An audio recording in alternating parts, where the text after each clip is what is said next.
Everybody, we're gonna do a live thing. Yeah. Are we live? I don't There's no way you can possibly mess this up, Pat. It's okay. I've never done this before. I don't know what to do. I don't think we're live at all. I don't think so. No, but I think that red button it live. It's live. Live. It's not live. We're live. We're live. Hello, live. Jason singing already. Got to get my voice warmed up. Oh, well. Hello, everybody, and welcome to Doing It live stream. Is this 37? 37. 37, okay. I was right. 37. Woohoo! Woo! We are at 37 episodes of Doing It live stream. That means how many months? Over 3 years. Over 3 years? Wow. Mm-hmm. 3 years of live stream. 3 times 12 is 36, which 37 is one more. It was First of all, that's way too good math. Second of all, he asked for months, so if the answer was 37. I don't know what I'm asking for, but I guess I can't believe it. Boy, that's been that long, really. But why don't we go ahead and introduce ourselves real quick? We'll go around the horn. We'll start with Jarrett. Hey, introduce yourself, pass it along. Hey, everybody, welcome to the Longbox Crusade. That's my high energy guy. Hey, what's up? Jared Albrecht, the art sale artist, the second and probably most important member of the Longbox Crusade. And I want to say hi to Chola. Hola de Chola. And I'll pass it to Delvin. Did you happen to know that I was doing like 3 things at once, and that's why you quickly passed it to me? I saw your eyes darting in several directions. I said, let's give him one more direction. Let's give him one more. Oh, man. He's going to have his Pop-Tart in one hand, his phone in the other. No, this is a graham cracker. Graham crackers are delicious, by the way. Like, I got hip to this snack. Like, my mom came like about a year or so ago, and she just wanted to have a snack, and she brought graham crackers. I think I ate like 80% of the graham crackers that she bought. And then ever since then, I've been eating the hell out of some graham crackers. They are delicious. Let me tell you something. When it'd be around our birthdays, my mom would bake a cake, for us. She would take any leftover icing and she would make graham cracker sandwiches with icing in between. Oh, man. Holy crap. It's that good. So good. Could be the reason that Jason and I are both diabetic. Worth it. They were good. They were just icing. Hey, you can't let that stuff go to waste. It was good. It was good. Yeah. And Jared, on his birthday, I'd be like, "Can I have one of those?" I'd be like, "No." And then on my birthday, "Can I have one of those?" No. I take it and I put it in this cockpit of my skyscraper and I just throw it. Hang the skyscraper up real high.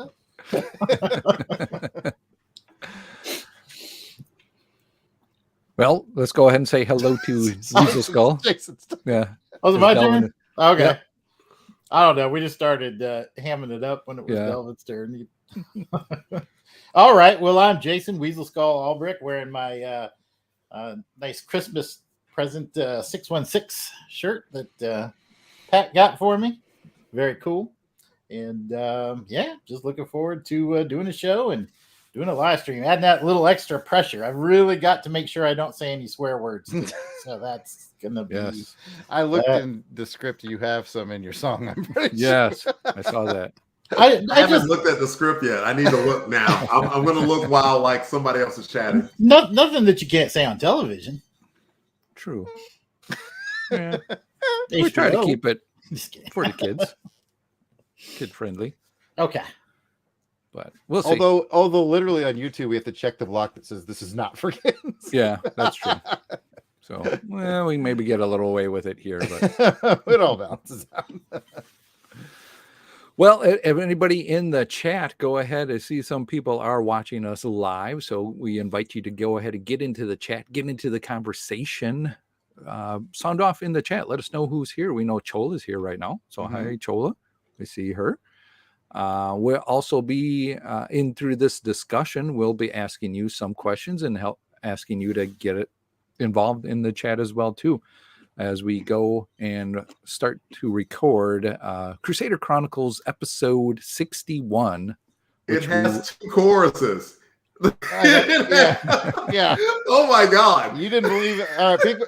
Somebody Three didn't read the choruses. script, People huh? watching don't even know, but I texted the group today to say because Jason wrote a song for us to sing today. Everybody, I did. I texted the group and I said, "I just saw Jason's song, and I think I just got strep throat again." That was code for I don't want to sing this song. Oh, Gotta sorry, be done, Pat. fellas. That's Oh, that's hi, okay. Pat, and hi to Kathleen and Mark. Good, Yeah. cool cats in the chat. One literal cat in Hello. the chat.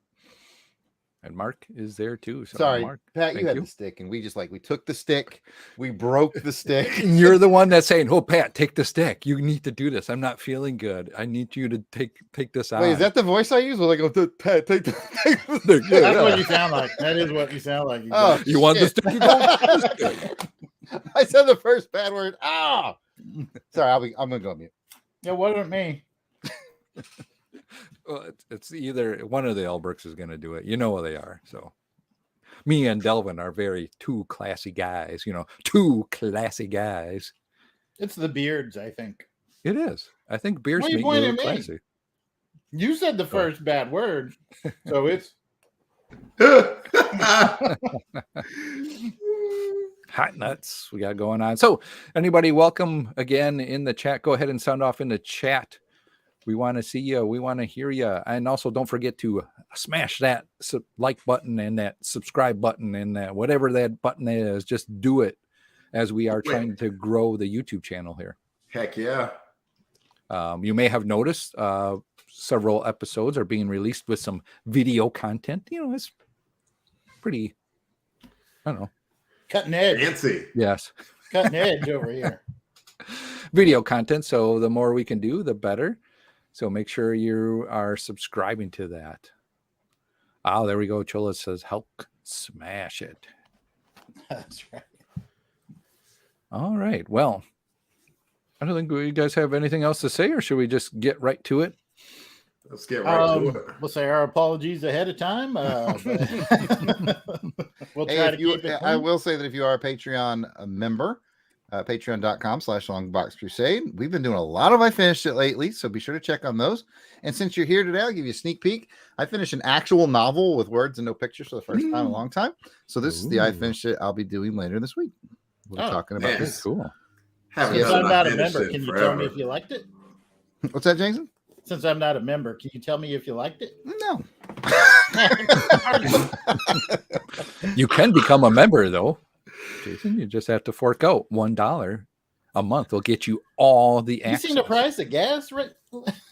Yeah, and what's better? Come on. Exactly. Better than gas. Stay your butt at home and join the Crusaders Club. Good. There Works might out be for us. some wisdom in those words, gentlemen. Crusaders Club membership gets you 25% all gasoline purchases, not available in all areas. may not necessarily be true. Not true, not in all areas. Oh, I've had something to say, but now I totally forgot. Just blowing right past Took the me. stick again. Yeah.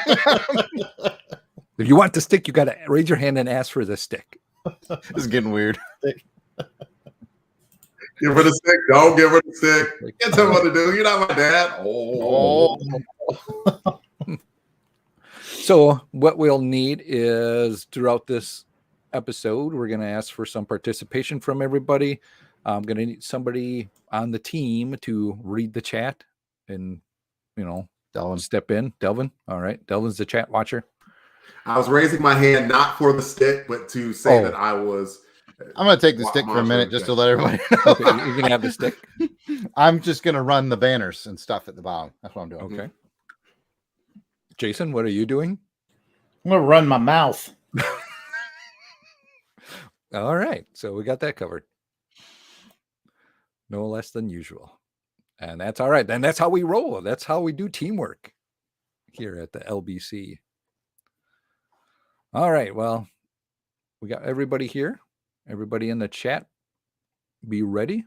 We'll be talking about Amazing Spider-Man number 205 and Captain America number 246. So hopefully you're read up and we'll get to it. All right, well, let's get started. We'll do a couple breaks in it here and there. Speaking of breaks, we've got Jason Keene in the chat. Oh, Jason. Oh, the Jason Keene I is don't. here. Jason's. Double dose of Jason today. I don't know if Jason has another laptop running off screen or what's happening here. This Hey, seems Is beyond one of his. your cats? It's one of his cats. This seems like beyond his technological capabilities, but like maybe that's been a ruse in a bit this whole time. Mm-hmm. I think so. All facade.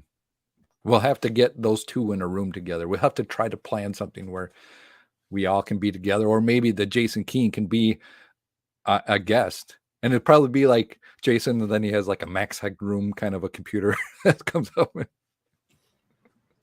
Maybe Jason Keene will go to Heroes Con. Yeah, we might need to stand in Jason for Heroes Con. So be on alert, Jason Keene. We need a Jason. All right. Well, if you guys are ready, we'll get started. Get this going. And coming up, so as we get to, for those listening, I want to prep you ahead of time. In a couple minutes, after everybody's done with their little bits and bits, we're going to do Crusader. We're going to do what's going on for your crusade, 10 words or less. So I want everybody in the chat to start thinking about it, because I'm not going to ask the group, the boys. I'm going to be asking the chat, since we're doing it live. Unless the guys had something they want to say, they can go ahead too. But let's see what you guys come up with, what your crusade is in the chat. All right, well, we'll get started in 3, 2.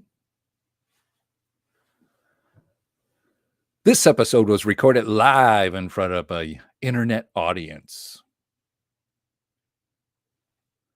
You're listening to Crusader Chronicles episode 61, featuring Amazing Spider-Man number 205 and Captain America number 246 from March 1980.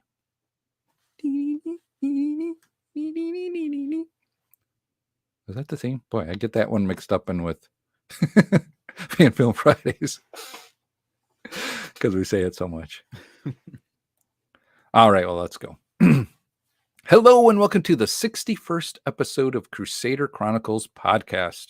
I'm your host, Pat, aka DJ Christados.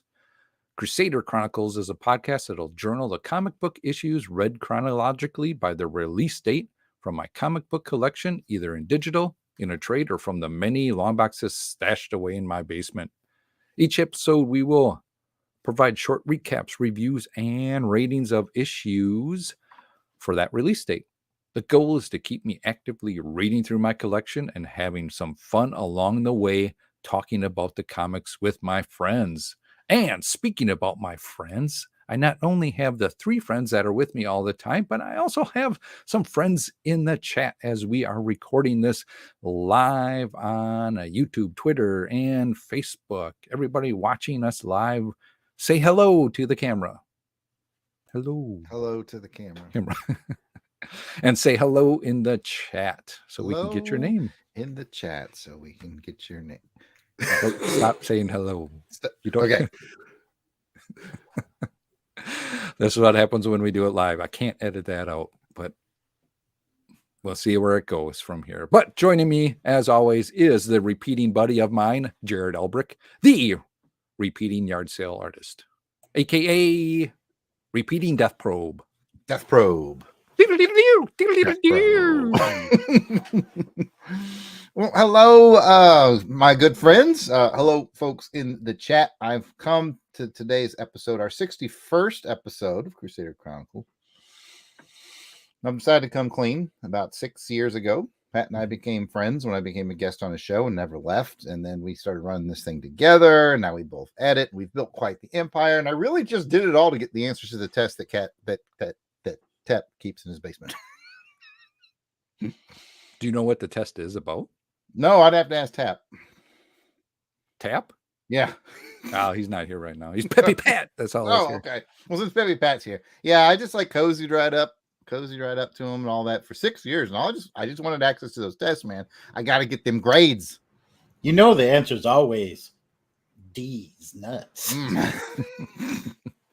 Which I am eating, for those of you listening to the podcast, a bag of Hampton Farms hot nuts. Hot nuts. And they are spicy, not going to lie.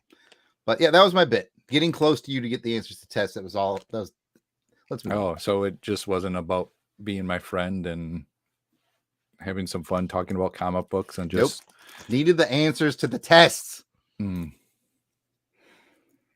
Well, I'm disappointed now. Well, I thought things were looking up for Pat. You know, finally things were starting to go my way. Nope, betrayal. It's that stupid tap luck I got. Tap luck. Well, let's go ahead and say hello to Delvin the Dark Web Williams. Hopefully he's not looking for any test answers. Absolutely not. And as a matter of fact, like that Jetfire that you got over your shoulder there, I procured that for you. And then I also have procured some Gundam stuff for you. And I procured a DJing table and everything, because it is my monument for you, Pat. I love you, man.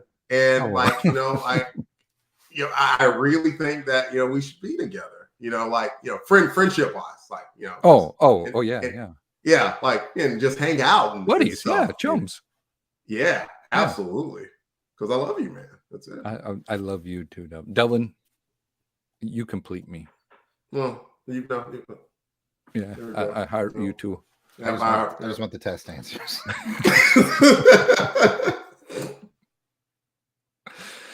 Well, speaking about having some love and test answers, why not get them both? And we can get them from the Weasel Skull. Jason Albrecht, how are you today? Not too bad. The test coming after the 11 came back negative, so that's good news. And so what I've been doing is hanging out with my good friend Steve Rogers. We're both broke as a joke. I'm just a lowly state worker, so hitting up those yard sales, getting those 99-cent deals. Jared knows what I'm talking about. I got some polyester pants from the 70s, bell bottoms, looking good, looking sharp. Basically, if you just hold on to your clothes long enough, they'll come back around and be in fashion again. That's what I've learned. So, don't be a fool. Don't shop on, don't go to JCPenney's and buy a shirt for $30. Yeah, get yourself a nice $5 t-shirt, $7 pair of pants. I'm literally wearing a shirt that was popular in 1984. So, yep. It comes around, man. It does. It definitely does. You got to be thrifty. Mm-hmm. That's what you got to do. And just for the record, I got you that Jetfire. Don't let Delvin take credit for that Jetfire. What? I got two. What? I got two. Okay. Well, those Jetfires are for me because I'm building. I got two because two people love me. That's why. Yeah, you got double the dose. Who didn't get you a Jetfire? It would be that guy. I need test answers. Maybe if you. That's the test. Did you or did you not get me a Jetfire? I did not. So, it's been yard sailing, and then I've had this angry dad stalking me because I work for the government or something, threatening to beat me up. So, usual. You got Steve with you. Yeah, Steve will help you out. I think you'll get by. Well, since we are doing this live, let's say hello to some of the people in the chat. Delvin, if you could help me out, who all is in the chat? I don't know, man. I didn't write down names.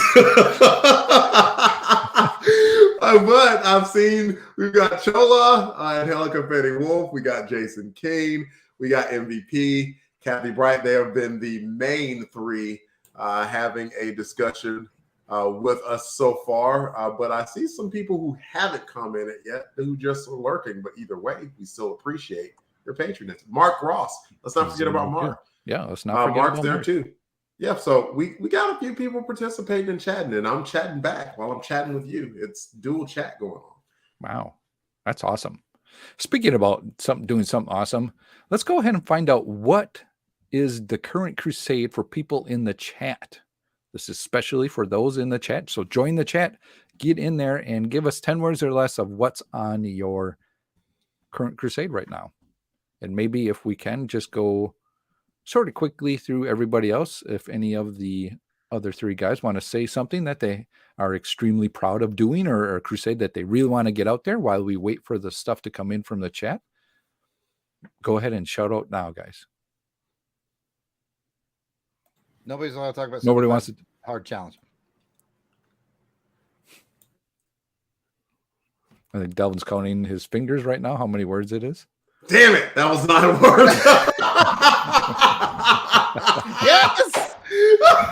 Yes. I feel so defeated. All right. Since we are buying time for people in the chat right now, I will say, as much as I made fun of Delvin for the 75 hard challenge he brought up on like every podcast, it's something to be proud of, and he should be. I shouldn't be mean about it. But I invented something called the 75 soft challenge. I'm not making this up. I should put it online and see if anybody else wants to do it. But 75 days, and it's similar to Delvin's, just not as tough. You have to take at least one jog or walk. I use a weight vest when I walk. Weighted walk or a jog, 45 minutes each day. You need to read at least one physical comic book each day. Ooh, all right. And replace at least 3 drinks with water. 3 of your non-water drinks with water. So it's similar to Delvin's. Delvin's is much harder. Yeah. I'm like, read a comic, walk 45 minutes, have 3 drinks with water, and also you have to read. That's why I read this. You also have to read at least 15 minutes of a book without pictures. Of a novel. That's the 75 soft challenge brought to you by Jared. So are you soft master and Delvin's hard master? Mm-hmm. Okay. What's that make, Jason? What was the other one? Hard master? There's hard blind soft, master? Blind master. Master. Yeah. Or talking master? Was that a guy? Vocal man. We'll call him the vocal master.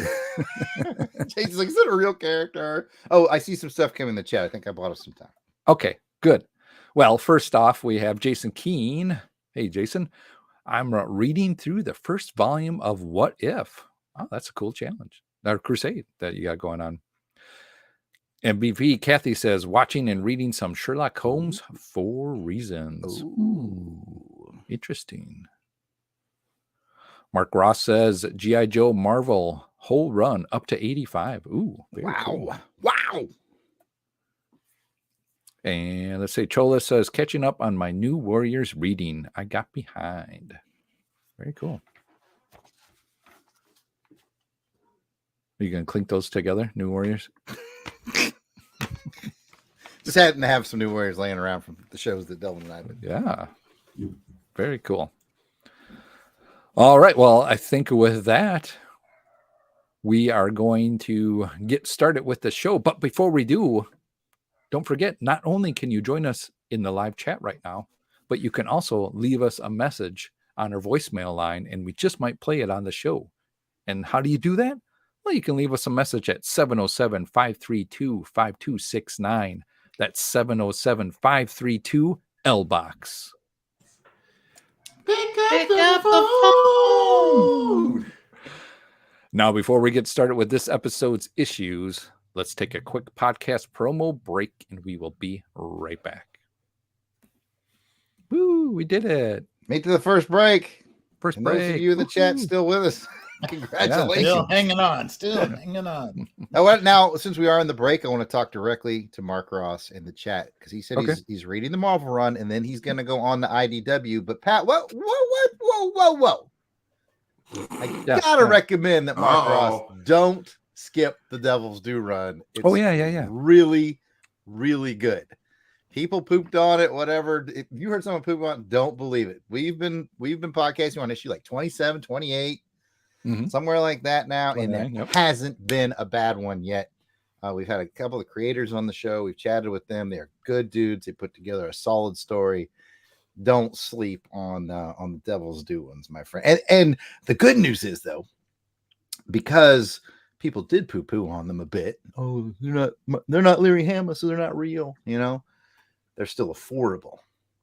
But I've been noticing that since our show came out, the prices have started to go up because we're influencers. We're influencers. Yes, we are the influencers for Devil's Due. Yep, definitely. Prices are going up, so get it now. Get on the ground floor right now before they go higher and higher. With every episode we do, the prices go up at least 0.00001%. Yeah, way much longer. They're gonna be 50 cents an issue. Hurry up. Mark says that he's listening to our episodes now, so very cool. Thank you, Mark. Appreciate that, Mark. Thank you. Tell your Joe friends, please. We love our community. And he said he did read some when they were coming out. Very cool. And Jason King chipped in and said Devil's Due 1 through 25 is gold, and I agree with that. It is. It was good. Yeah, I can't believe we've read that many, but we could do an old commercial for G.I. Joe Chronicles just right now. So, anything else in the chat before we get going? No, some New Warrior stuff with Cho and me, but that's not important. We can keep going. All right. Delvin's on a roll here. He wants to let's move it with some liticity. Alacrity. Alacrity. But that said, like I wish I could tell you why I want to move this show along with some alacrity, but I can't because Yeah. Movie Sunday. Ah, okay. I see what you're doing. Now I know why. I remember why. Yeah. He's not allowed to speak of it. Yes. All right. Well, let's go ahead and get going on to the next segment. So, every guys, stick around. Listen. You will have a part coming up as well too as we get into the bric-a-brac. So, let's get started. In 3, 2. Welcome back from the break. Now let's get started with this first featured comic for this episode. It is Amazing Spider-Man number 205. The credits for this issue are provided by Mike's Amazing World of Comics website. Publisher was Marvel. It's got a cover date of June 1988, but its on sale date was March 11, 1980. Cover price is 40 cents. Editor is Dennis J. O'Neill. Writer is David McElhaney. Penciler is Keith Pollard. Inker is Jim Mooney. Letterer is Diana Albers. And colorist is Carl Gafford. This was reprinted in Spider-Man vs. the Black Cat trade paperback. Essential Spider-Man Volume 9 trade paperback. Marvel Masterworks Volume 268 of Spider-Man Volume 20 hardcover. And the cover credits go to artist Alan Milgram. And speaking about the cover, let's go ahead and get a cover description from Jared. Yes, sir. Let's do that. If I'd known it was by Al Milgram, I might have written an entirely different description just for Jason. But hey, that's our own private business. He knows what he did. He knows what he did. All right, so let me get started.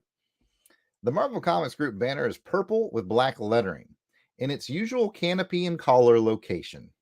The Amazing Spider-Man logo is red with black highlights, with the webs providing their usual pendulog. Or is it pendulud? I don't know. Pendulud. Let's just go with pendulog. Pendulog-like decoration. Spider-Man is swinging as if by scroll and chain in a corner box.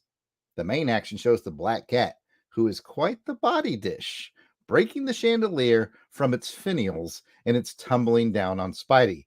Hopefully, it does not crush his bottom ball. A cover blurb reads, "At long last, the shocking secret of the Black Cat." Back to you, Pat. Thank you, Jared, for that. Chandelier terms? Ding, ding, ding, ding, ding, ding. I was still trying to crystallize that in my mind, but well done. I actually Googled all the terms for a chandelier, and I worked a bunch of them into the cover description. Well done, Delvin. What was the one that tipped you off?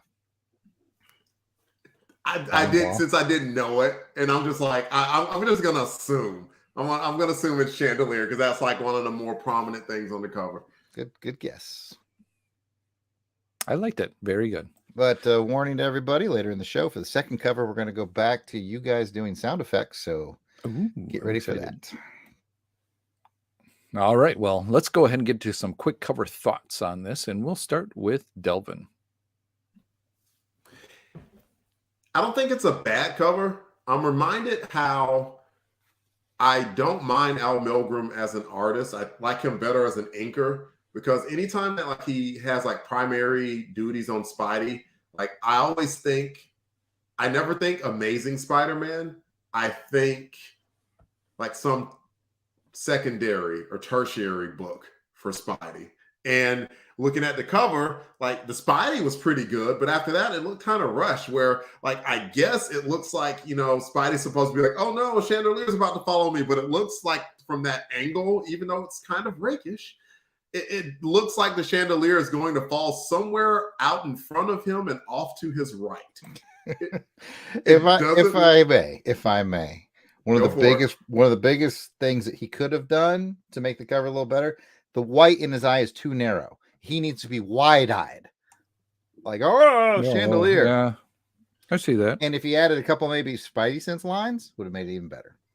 Yeah.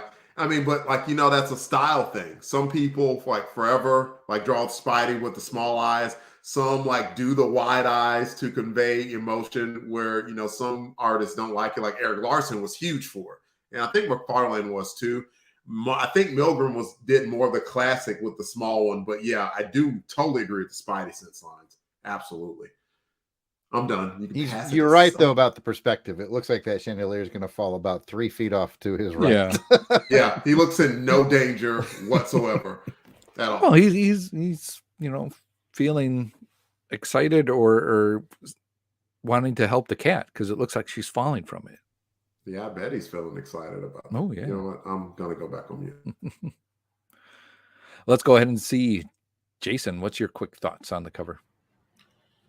First of all, if you're going to charge $10 for a signature, you need to advertise it. Not the cover artist, the cover. Oh, sorry. Cover, yes. No, okay. In all seriousness, jokes aside, I like what he tried to do with it. It's an interesting perspective. I like the webs up at the top. I think those are a little different, aren't they? With the 3 kind of like concentric webbing. I thought that was a neat. It's not like the from the center. Oh, like that. Yeah, I thought that was kind of interesting. I like that he tried to get that perspective where you're seeing it from Spidey's point of view. It seems like Al took a lot of time on that chandelier. But just Delvin's right. Didn't quite hit the mark, but I like what he tried to do with it. So I'll leave it at that. Jared, what's your thoughts? Well, I barged in on Delvin's, kind of gave mine already. I agree with the hybrid of Jason and Delvin. It's a fine cover. It's good. It gets the job done. I would change a couple of things. I kind of like the heavy inking on it to provide a lot of shadow with Spidey, because the light source is like literally right in his face. So like the way it's colored, very yellow to the front of him, to a sharp contrast to black in the backs. I like that. But yeah, I mean, it's not bad. It's no great shakes.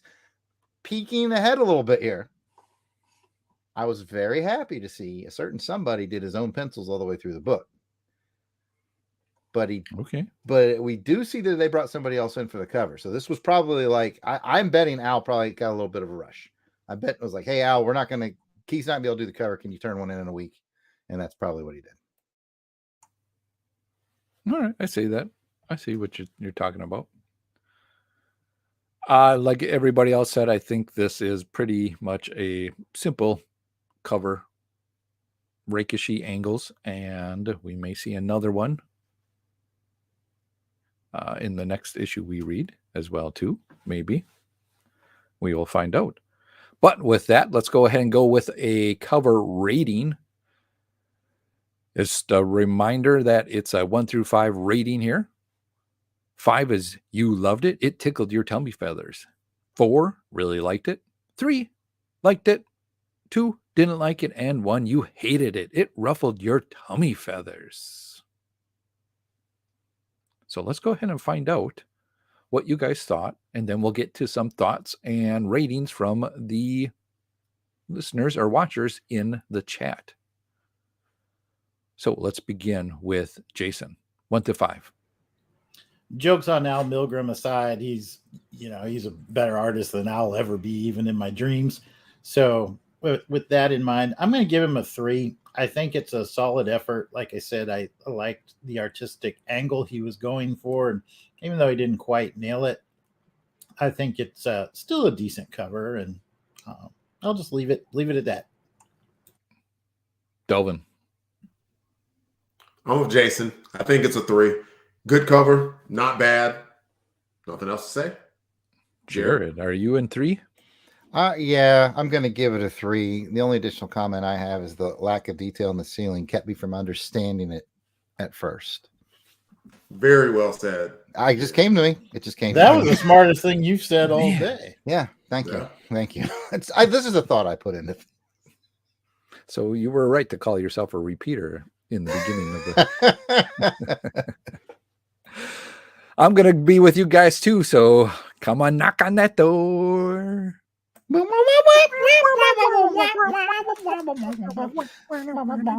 get a copyright strike. I'm about to say, can we continue singing this at all? We can until it may just be us singing it, but may not have any music behind it. But you know, it's still fun. It's still fun. So let's go ahead and find out what some of the people in the chat thought about this one. And I think we have one from Jason Keene. He says, lack of detail in the ceiling kept me from understanding it at first. Jared already said that. Did he? I clearly said that. I don't know why he just wrote down what I. It's not like I took it if from the chat. anything, it disgusts me that Jason Keene would be so unoriginal. I mean, I didn't go into the chat, take his comment, and then read it as if it was my own insight, because that would be wrong. Yeah, why would you do that? Who does that? Nobody. Man, I hate people that do that. Please don't drop your Patreon support, Jason. All right. Well, with that out of the way, let's go ahead and get into the story synopsis. And that is brought to you by Delvin. Hey, that's me. All right. The title of this issue was In Love and War. In this issue of Amazing Spider-Man, several things happened where Spidey expected one thing to happen and then another unexpected thing happened instead, which is not what the definition of irony is, but I know a good song weave in when I see one. So Spidey is trying to get a jump on the Black Cat, figuratively, I think, by staking out a museum that has love-related items and winds up almost late for his day job as a result. Let's hope he didn't run into a traffic jam while he's already late. While at the day job as a grad assistant, Peter is tempted by one of his students, Dawn Star, to go on a date when Dawn plants one on his lips. She clearly didn't see the no smoking sign on her cigarette break. Woohoo! It's hot. Spidey finally does catch up with the Black Cat, and thanks to some rotten luck, she gets away again with what she came for again. Things tie in nicely as Pete's next Daily Globe-inspired gig leads him to his next encounter with Cat. But first, Pete runs into Dawn Star at his office trying to scam some science tests. Life has a funny way of sneaking up on you when you think everything's okay. More Cat shenanigans as she robs an old dude, and while at this point, Spidey feels Cat has stolen all these goods in an attempt to create a shrine for her deceased dad, an old man who turned 98. She really was stealing them to create a monument of love for Spidey as she caught a major case of the vapors, which you also might get if it rains on your wedding day. Back to you, Pat. I'm trying. It's like a free ride if you've already paid. Oh, okay, I get it. Yes, I got it now. Yeah, I It's thought good that was advice, Pat, that you just don't take. Yeah. Yeah. Who would have thought or figured? No, he likes to play it safe and he's afraid to fly. Packs his suitcase, kisses his kids goodbye. Yeah, boy, it's that. I'm listening to you talking all this. Man, I know this. It's like it's some. I feel like it's ironic that I don't know what it is, but I think I got it now. Yep. All right, Delvin, thank you for that great synopsis. Let's go ahead and get into the bric-a-brac for this issue. And for those in the chat, we want to know too, is it a first read or a reread? Jared, first read or reread? We're starting to enter my reread territories here. This is where my, like I told you before a few episodes ago, this is where my collection starts to mingle. So this would be a reread for me, but I'll be honest with you, I read it probably in 1998, 99. So vagaries. So I'm sorry I ruined the rainbow right off the bat. Delvin, reread. No, it's a first read for me. Oh, So I mean, yeah. Unlike man. some people, Yeah. yeah. Jason. Not that it matters, but it's a first read for me as well. It was a first read for me as well. Can we get somebody in the chat to give us a first read? Oh man, this is how Jason feels on every time we do an X-Men. It's not good. It's not a good feeling. Yep. Chola hadn't read it. All right, Mark Chola Walls didn't read it. Didn't read it. No. All right. Woo! Well, then we'll call it a reading rainbow for those in the chat. It's a reading rainbow. Reading rainbow, but not for us because Jared ruined it. First read for Jason Keene. First read for Kathy as well too. So wow, it is definitely a reading rainbow. I torpedoed Thank you, everyone. Everyone, man. Well, let's go ahead and find out what you guys thought in some highs, lows, or what does. We'll go a couple rounds and we'll pass it around, starting with Jason. Had to question Pete's detective skills there a little bit. I was trying to connect the dots between why he thought she was stealing those lover items in memory of her father. Mm-hmm. I was starting to get a little uncomfortable. What kind of relationship did you think she had with her father there, man? This is icky. Yeah. You go into a museum, a collection of erotica to get something right for your father. Why is Peter connecting the dots like this? All right, show us on the doll where Uncle Ben touched you, Peter. No. Yeah. It just seemed like really, really strange. I was trying to put that together, and I don't know, just seemed not a good part of the story. All right, I can see that. I was kind of questioning too, is like, why is she grabbing all this for? And come to find out what it was I had no questions at all. Yeah. None. But it's a reread for me, right? So. Yeah, exactly. You knew where it was going, probably. I didn't, that it did take me for a surprise of that it was her building it up for Spider-Man, and I thought it was going to be so much more. Anyway, speaking about so much more, Jarrett, high, low, or what the? I kind of want to do a what the that Jason just did. Like I honestly didn't remember it a lot. I just remember I had the black cat and remember she was stealing stuff, big shocker there. But all the while I was reading it, I was like, this is clearly for Peter. Like I don't think the writer masked it very well that this was all for Peter or Spider-Man, I guess I should say. It was for Spider-Man. Mm-hmm. And so anyway, I won't belabor that, and let me do a high. Let me just do a high. Keith Pollard did his own pencils for the whole book. I've been hammering him for the longest time. Again, he might have had the rug pulled out from him a bit for that 200 episode, and that was bigger than normal. But he finally got it together, and I don't know if the art was particularly spectacular. I think it's very good. I think we got Pollard doing a whole book now, but I think now we need to find the right inker for Keith Pollard. But I do want to give him his props. This is pretty good, but I think there's a better inker out there for him. All right. I didn't mind the art in this. I thought it was serviceable. I actually kind of really liked it. And I liked the fight scenes in it as well, too. I thought the art in the fight scenes.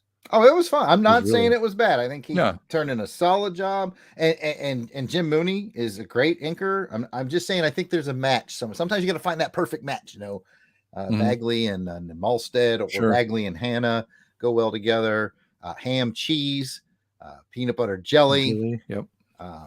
Jim Lee, Jared Albrecht. I haven't eaten in some hours. Yeah, stop talking food. I'm hungry. Oh, okay. What about you, Pat? Am I hungry? Oh, I was passing it to you for high, lows, and what this if you wanted to take a rest. Oh, I already did. I gave a little high of what I liked. So let's go ahead and find out what Delvin liked. So I'll give a low / what the. like, wasn't anything necessarily wrong with the story, but I'm looking for that build up again.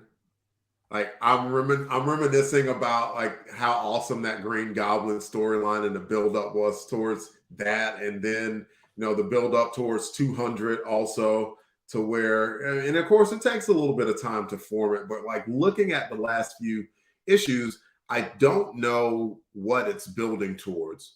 And that leaves me kind of disappointed. Like, I don't know whether they're just keeping it episodic and just each issue, it just has like a kind of cool story. This was kind of like a two-parter, or whether or not this is building towards like a bigger storyline or not. But I'm missing that a little bit. I have a question. I want to say this is the first time on Chronicles that we've encountered Dave Michelinie. I don't think he's been on Spidey. I think so. His work on Spidey is going to echo for decades. If not forever, because he writes some really important stuff in the 90s. So I think this might be his first work on Spider-Man, and that kind of excited me. Early 80s into the 90s. Yep. Not early, excuse me, late 80s into the 90s. You're absolutely correct. I was going to say it was a name that I struggled with trying to pronounce. So obviously, if you didn't do bad, you didn't do bad. The only reason I know is that once upon a time in the late 80s, early 90s, someone asked in the letters column how you pronounce it. And they wrote back, it rhymes with pickle miney. So it's Michelinie. Michelinie. I've heard Van's podcast where he's... Yeah, Van's buddies with him. Yeah. When I saw the book, I was like, should I reach out to Van to reach out to Michelinie for us to get him on the show? So we'll try to make that happen, folks. Yeah, that'd be cool. That'd be awesome. And Delvin, I do agree because with you on the fact that trying to figure out where they're going with this, I was expecting for like another more story to go on instead of it ending it like it did. I was hoping. I mean, and it's possible that the entire point of it was just to introduce the Black Cat as a potential, if not slightly disturbing, love interest of Spider-Man's. Not Peter Parker, of Spider-Man's. Maybe. What I wanted to say is, oh man, I'm spacing out on what I want to say. With this, talking about the Black Cat, one of the highs I liked about this was the character building that was being done with her. How we saw it in the last issue a little bit. Now we get a little bit more with her special powers now that she has with the cat that shows up, and then everything else just gets out of luck. To see that happening was very interesting to see. And they haven't really talked about that yet. They're just kind of like, huh. Well, Spidey brings it up, though. Yeah, Spidey brings it up. She kind of brings it up, but they don't really discuss what it is. Just kind of like bad luck things just seem to happen when the Black Cat wants them to. And he makes a comment in the story where he says, sometime I'm going to figure out how you do that or how you use that power. So like it suggests that there is some sort of, I don't know, mutant ability or something. I think I mentioned it last time, a little bit like Long Shot, maybe, but instead of him getting good luck, she gives bad luck. I don't know. No. I still love how they're doing it artistically by putting a cat shadow behind when things go wrong. So, yep. I love it almost as much as I love Delvin's mom's macaroni and cheese. And speaking of Delvin's mom, welcome to the chat. Hello. The Dame Deborah Smith.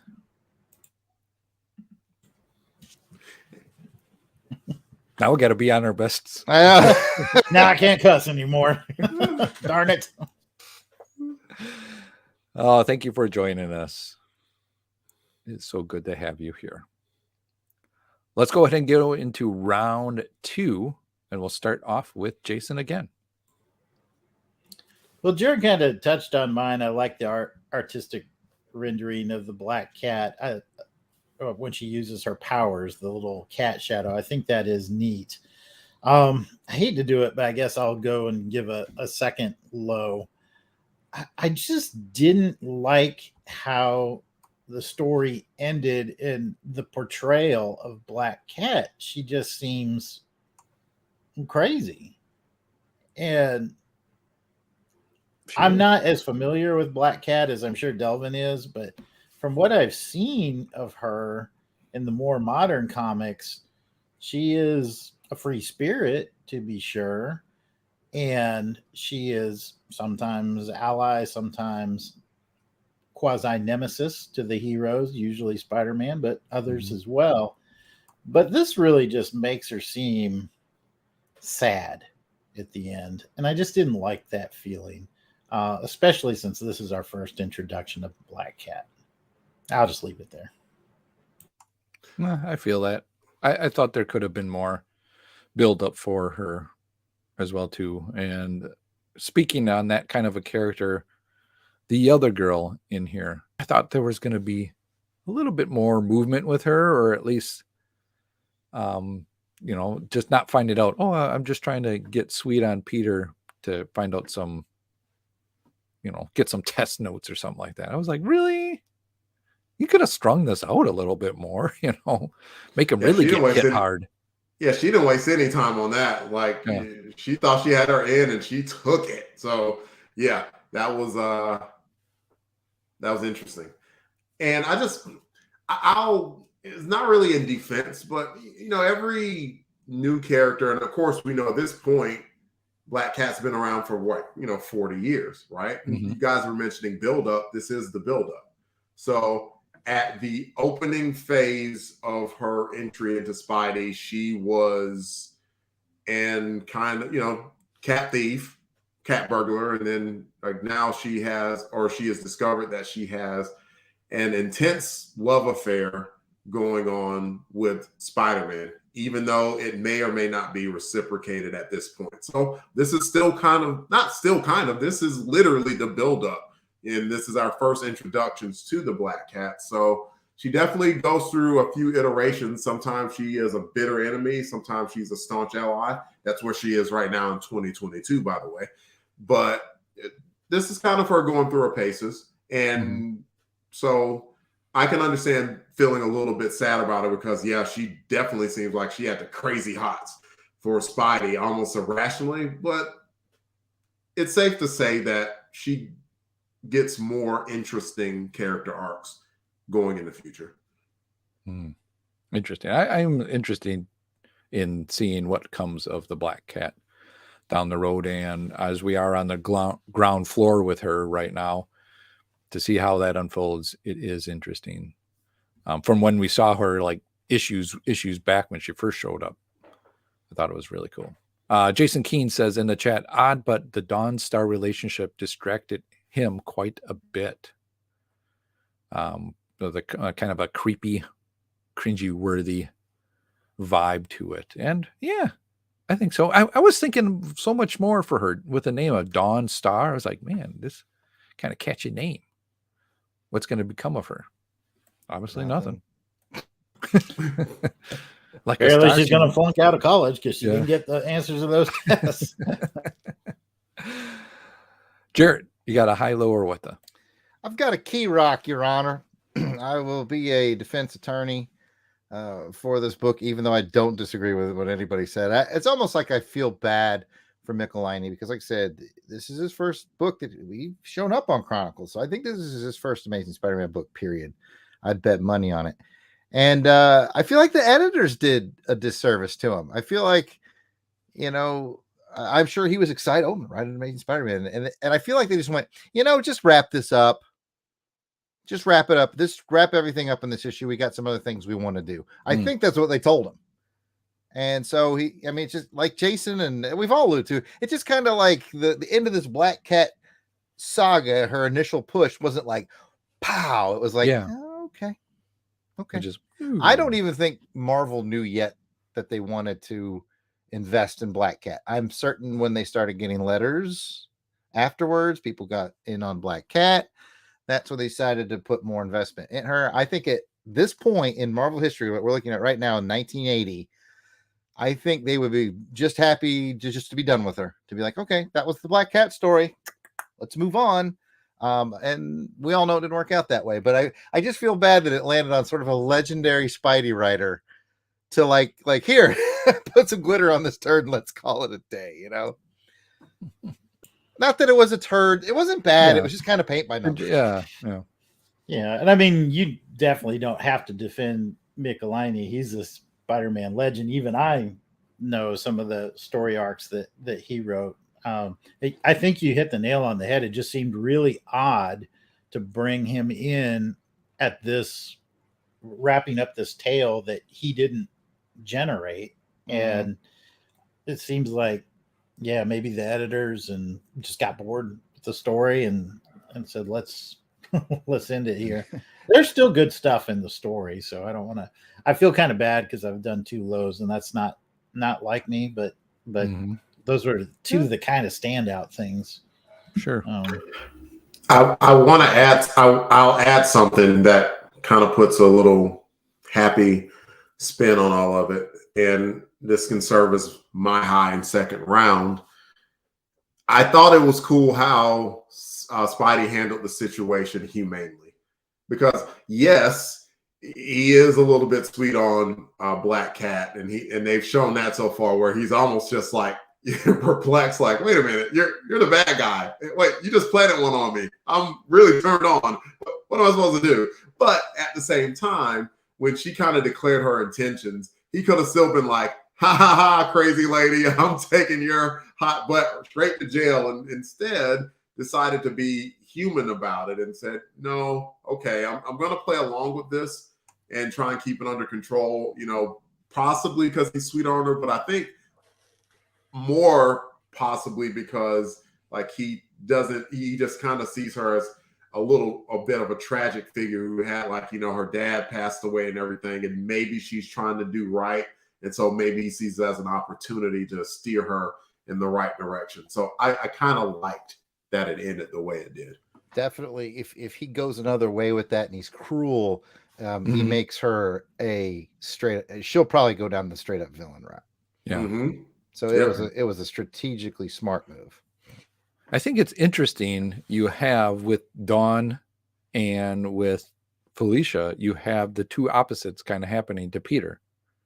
One girl is just trying to, you know, after him because likes him, but for evil reasons. The other one is doing evil stuff, but for a more heartfelt reason, I guess, you know?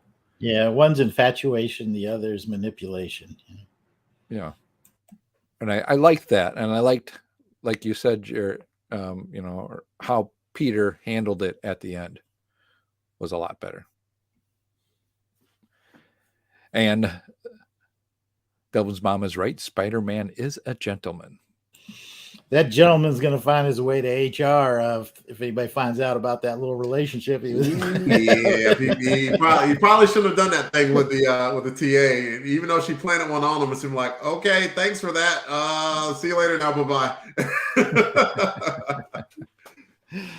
There's a TNA joke in there somewhere, but I don't have it together yet. But the pieces are there for everybody. I've got it, but we can't really say it. Oh, you built it. Take the T to A. You put them together. I'm not helping the situation. Pat, keep going. Let's get out of this, Pat. Let's go. So speaking about Jason Keene in the chat has, I think Michelini came back to the Black Cat and defined her luck powers later on. Well, I think so. I hope so.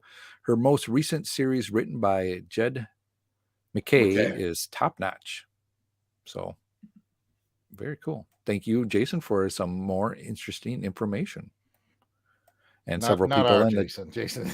Yeah. No, I just have bits. I don't have really info. That's what's really messing me up. I don't know. Is it Jason? Is it not Jason? Is like he throws us off with these. If he provides some actual helpful knowledge, it's the other Jason.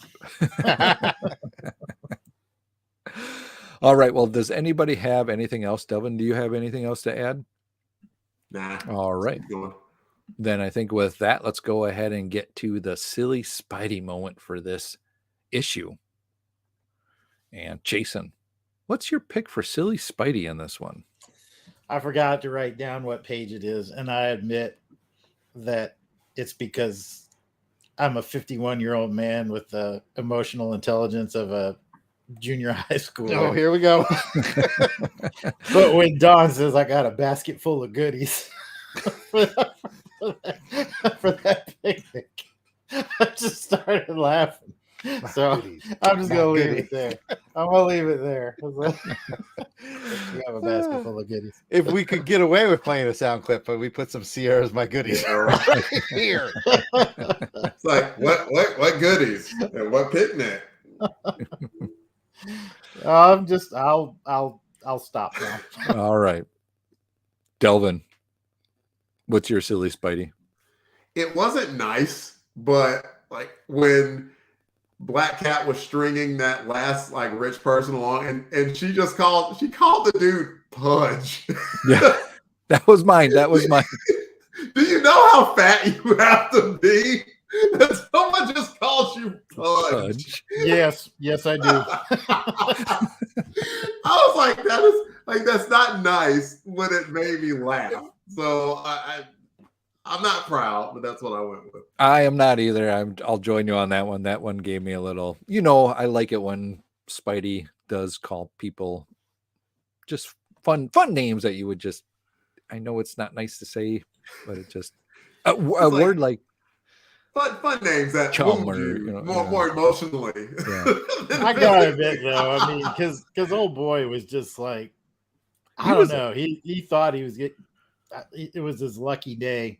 I keep thinking back to that first X-Men movie where Magneto tells that guard, never trust a beautiful woman, especially one that seems like she's interested in you. So he should have heeded that advice, I think.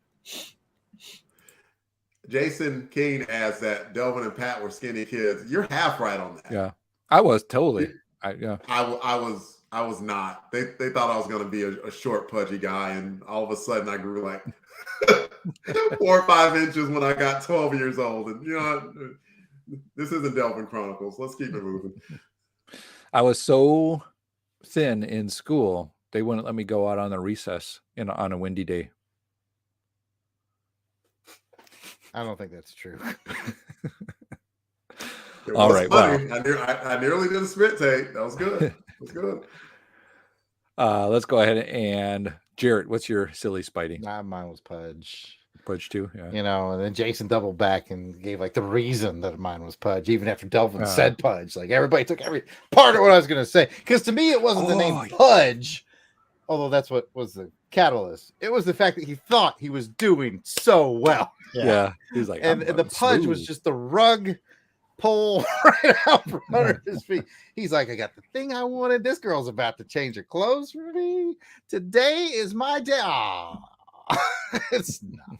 No, it's so not. Now you can't resist the Pudge. You can't resist the Pudge. You can't resist Pudge. And I just got I'm going to combine 2 things together: Spider-Man and Sherlock Holmes TV series. Go on. And you have 2 words, but it's going to be one: Pudgely. That's Sludgely plus Pudge. We get it, Pat. We do. It was a lot of shit. This group, the 3 of us on this in the mics with you, get it. Pudge. All right. Anyway, let's go ahead and move on to the ratings for this issue. But before we go, I see that Jason Keene, the other Jason, made a comment. He says, I love the cab/bus scene that he yells for the bus. I have to go back and that's what he got the cab stolen from him. So then he had to yell and chase the bus. So sure. I picked up on that one too. That was earmarked as my funniest moment until the Pudge moment. And I was like, that's just, that guy went from 60 to 0 real fast. He was like, ooh.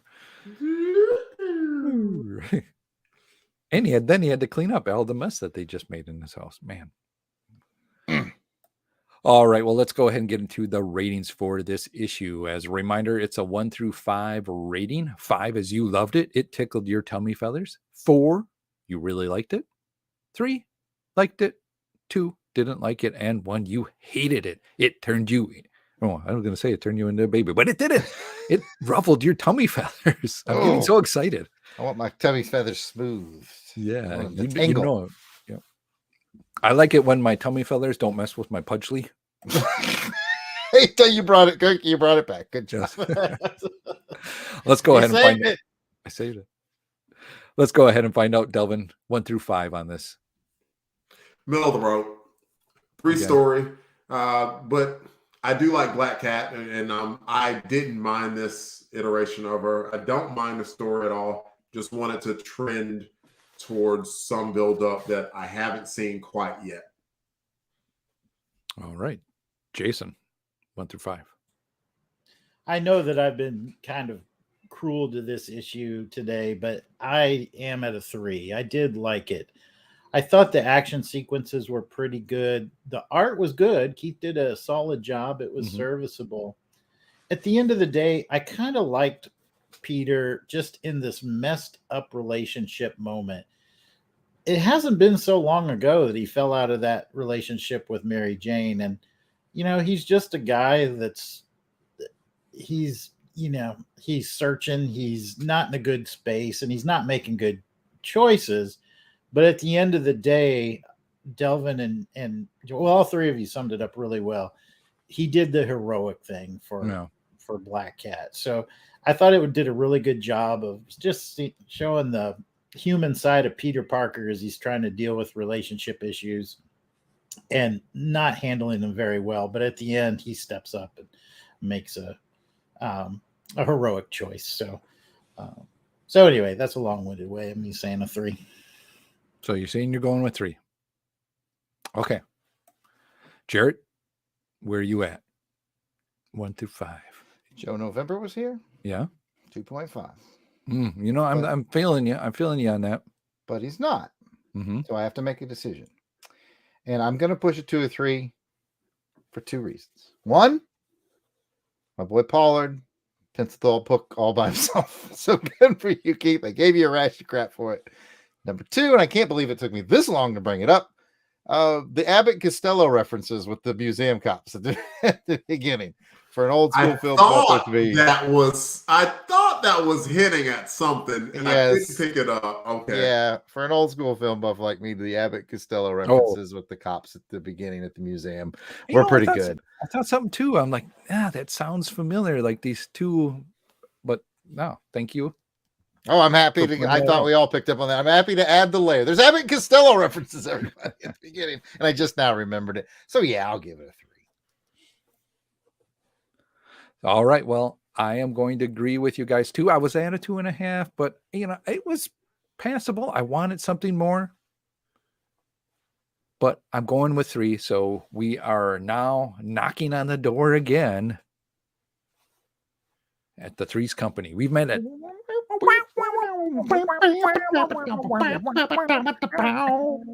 I won't say the words.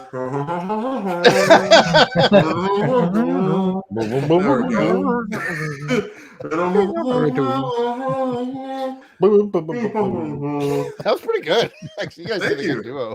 Thank you. Awesome.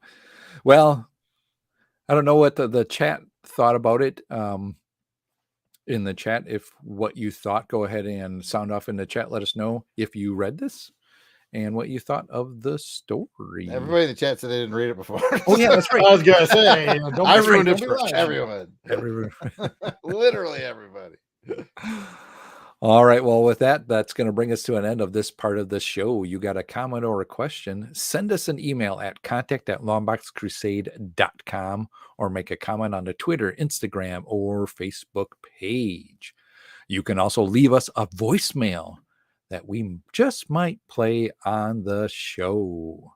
Leave us a message at 707-532-5269.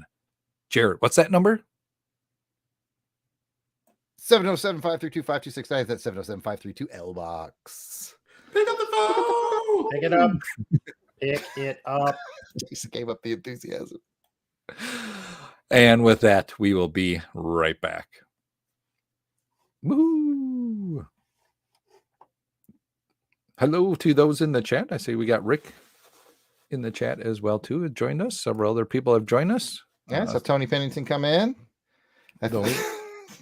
Here's an interesting question, Pat. So yeah,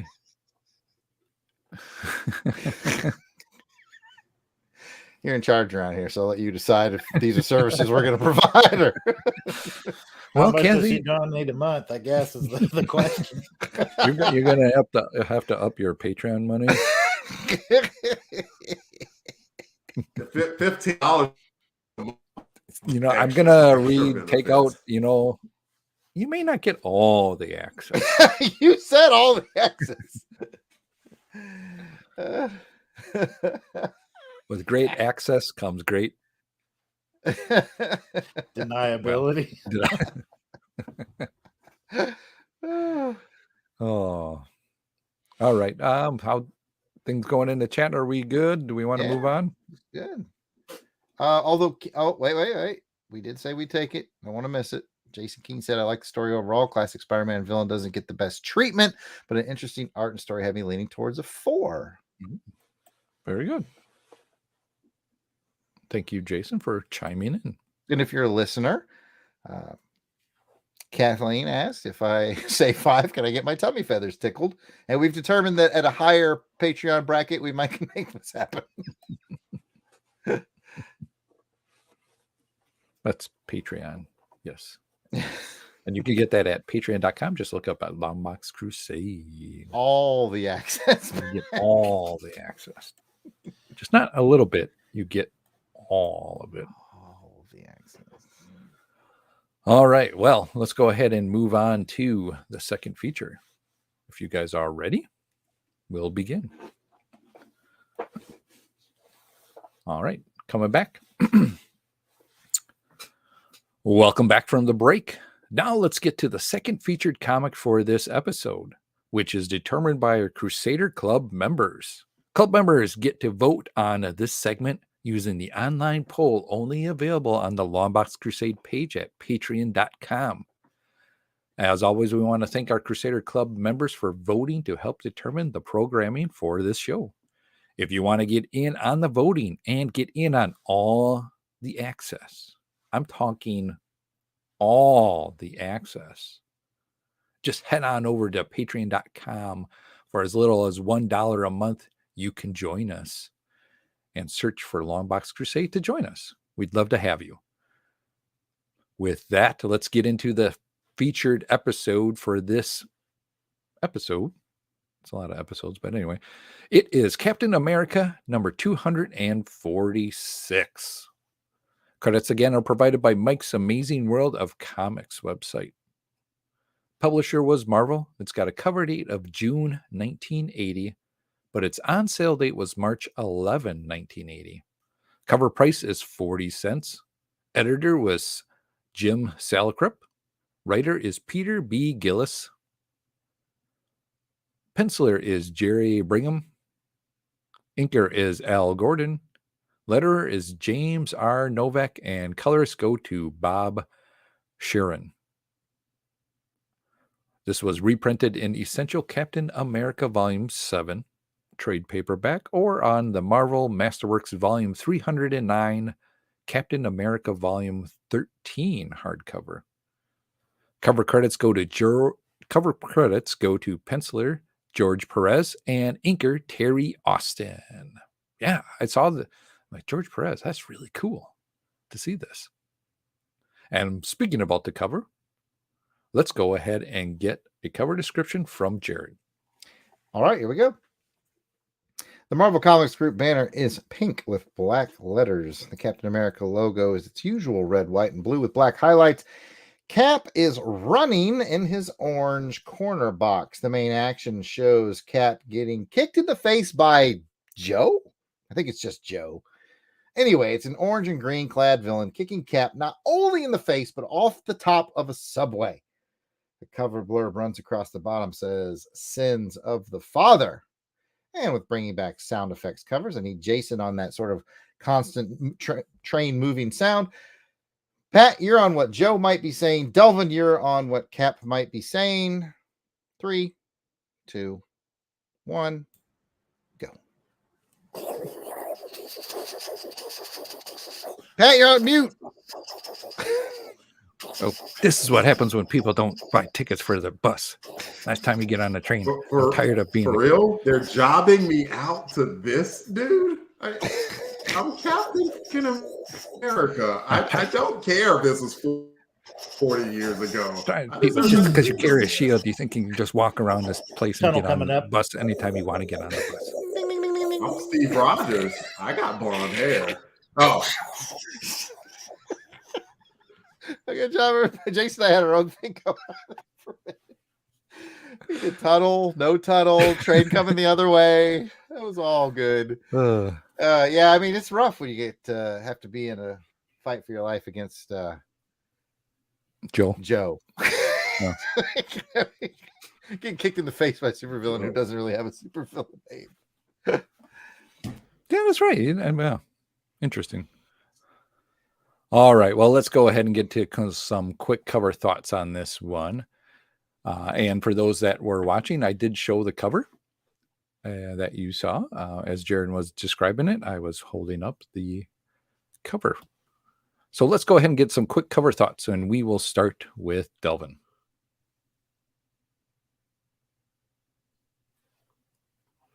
How badly am I breaking up? 1 to 10. Coming in good on my end. If Joe November was here, me 5.5. No, I'm just kidding. That's not good. Okay. No, you're good. You're good. Like being serious because like if it breaks up. All right, cool. Just making sure. There's not really much to say about the cover. I mean, if anything, it looks like there's a Captain America and a Joe action figure that were used and posed and kind of put on top of like a static background. It's not the greatest cover. Like nothing wrong with it necessarily, but like it's a little dull to me. I wish I had more to say to that. But that's really all I got. Jason, what do you think? I'm kind of glad to hear you say that because I was really hesitant to speak negatively about a George Perez cover. George Perez is one of the greatest artists of all time, one of my favorite artists. But I agree. When I looked at this, number one, the perspective between the train and the characters seemed to be not lined up. And I was thinking, you said action figures. I was thinking like the color form sets from back in the day. Oh. It's kind of like when you have the background and you could just kind of splat those characters on any way you want. That's what it looked like to me, was like a set of color forms on background. I will say I do like the Captain America title, the red, white, and blue. I think that's really colorful, really cool. You can definitely see the George Perez influence on the train and the environment. Highly detailed. That looks good. But you're right. It just seems just not dynamic, I guess. And that's all I'll say about that. I'll pass it to you, Pat. I do agree with you guys as well, too. I do think the beauty in this, or the better parts in this, is the detail in the train, the rail, some of that detail that's being done here. Just, I tried looking through all that's written on the graffiti and that's on the subway car there. There's so many different things and so many different people's names on there that I was trying to pick out. And I'm sure there's probably tons of stuff that I'm not seeing or, could describe. So I got to give it to that, that's a lot of detail to do that kind of a work. Jarrett, what are your thoughts? I honestly thought I was going to be the torpedo on this one, but I guess I'm not. I mean, this to me is a borderline bad cover. And I did not know it was George Perez until you read it on the show just moments ago. But unfortunately, because even though it's George, I can't change it. It is a borderline bad cover for a myriad of reasons. All right, we've talked about how the figures are stiff, very stiff, not fluid. We've talked about how they're out of scale. Yep. Even if you take those guys down and put them through that door, Cap and Joe here are like 10 feet tall. They're literally 10 feet tall. Mm-hmm. They are too big in proportion to what else is going on. The pink Marvel Comics group banner across the top. Why? It is so distracting color choice. The orange background for Captain America, I will give a break to, since there's orange in Joe's costume, but I don't like that either. I just don't. I don't like any of it. Now, what I will agree with, and Jason Keene said in the chat, so I'm stealing from him once again, the background is gorgeous. And I totally agree. And one of my co-hosts here have already mentioned where you see George Perez in this is in the background. I don't need George Perez in the background. I need George Perez in the foreground. You can draw the most beautiful background in the world, but if your figures aren't to scale and they're not dynamic, it's just bad. I'd rather have good, dynamic, scaled fighters and no background than what we got here. This is I hate to say I love George Perez. I mean, who doesn't love George Perez? He's one of the greatest to ever do it. And oh, by the way, Terry Austin is one of the greatest inkers to ever do it.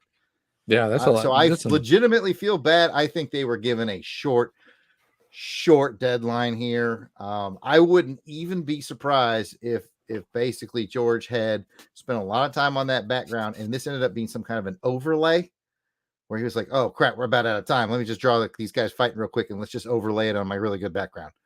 Or if you came up to me and said somebody else drew the figures and they put it over George's background as an overlay, George didn't even draw them, I'd believe you.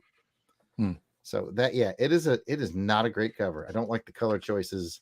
I don't like the stiffness. I love the background, but that's it. Yeah, I think it's the play on the colors here that really throw off a lot of it as well too.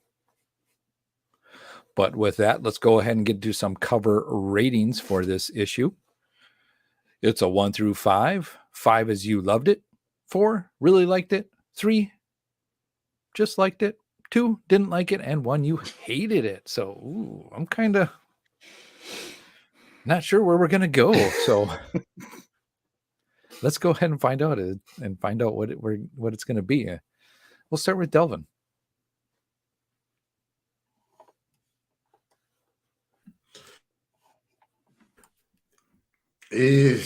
Fine. I'll be like, dude, it's a 2.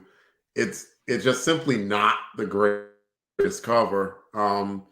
And I was asked, Jason Keene, and asked, was it is that a legit martial arts kick?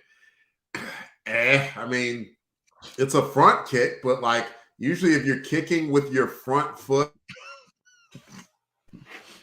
your opposite, your same side arm is going down to counterbalance. Like that kick would most likely propel him off of the subway train. So it's not even that of a kick. So it's a front kick, but not a very good one. So yeah, it's a 2, y'all. All right, Jason.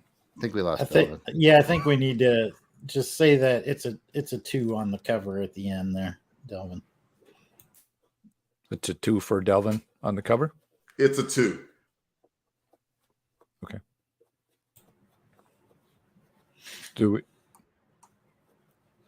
Delvin, you want to give yourself a reboot?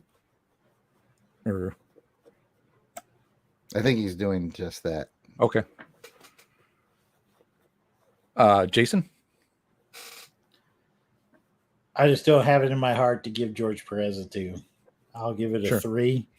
But it's a name recognition 3, and I'll leave it at that. I myself am going to give it a 3 as well too. I think what really kept me involved in it was the detail. I spent minutes upon minutes just kind of trying to read through the graffiti that's on the subway. That it kept me interested in wanting to figure out some names and things like that. So I'll give it a 3. Jared, what's your thoughts? I'm going to go with Delvin on the 2, and it's really hard. I feel much like Jason. I don't feel good about it because it's George Perez. But again, gorgeous backgrounds are wonderful, but if your foreground action isn't happening, I don't care. Yeah, sadly, I'm going to have to give this one a 2. It's just not an interesting cover. Mm-hmm. And checking in with some of the people in the chat, we have Rick gives it a 2.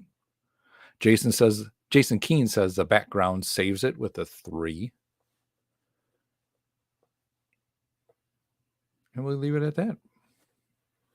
So, should we wait for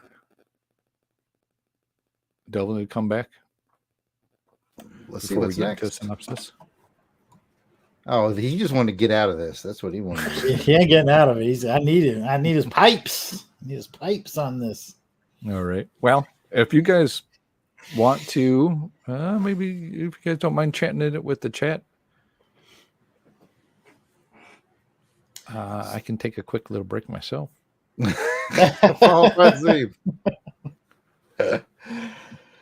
Oh, sure. I'll talk with the folks. We're doing it live, folks. So here we're doing it live. So. Well, I'll talk. Stick with us. I will echo what Delvin said. We speak a lot of Delvin's his martial arts on the show, and we don't speak enough about mine. So I'm going to talk for a while about Jared's martial arts. Oh, he's back. Never mind. But no, I was going to for real say that. Yeah, I also have martial arted up taught classes for many years, and Delvin was 100% right. That is a front kick. Usually with a front kick, you thrust all weight forward, and you most of the time will throw both your hands back to maintain power and balance. But he looked like an 8-year-old on his first day of class. and then Cap, the greatest fighter in the Marvel Universe, was like, ah. It's like, what? Cap should have been like, swat. Swat, swat. Swat, swat, swat. We lose Pat too. He didn't know you were going to be back so soon, so I think he went on a potty break or something. So we were entertaining the folks in the chat. The last comment I saw was about the martial arts question, so I just threw in my 2 cents. Nobody cares about my 2 cents. I'm just a Cobra Kai dojo guy. I care, Jared. I care. I appreciate it. I perfected the crane kick in the 1980s. That's all. Later to be seen in the feature film. Karate Kid. Mm-hmm. Yep. And then I also went to the Roger Moore School of Martial Arts, where knifing. I got my butt whooped unless I was on a playground where I could grab those monkey bars and kick, do that stuff. Yeah, that double butt kick of doom is undefeated. You show those tail feathers to me, pop, pop, right there.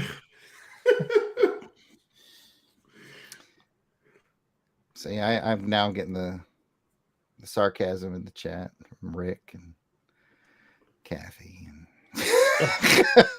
you know what? That's all right. I like my martial arts skills to be slept on. I want you to think I'm just Pudge walking around. It's all part of a program. To be honest though, guys, it could be worse, is what people say when they point at me in the street. All right. Pat, you're back.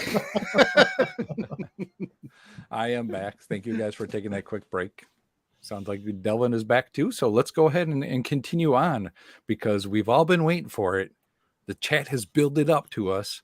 This is it. Our group chat. So let's go ahead and do this.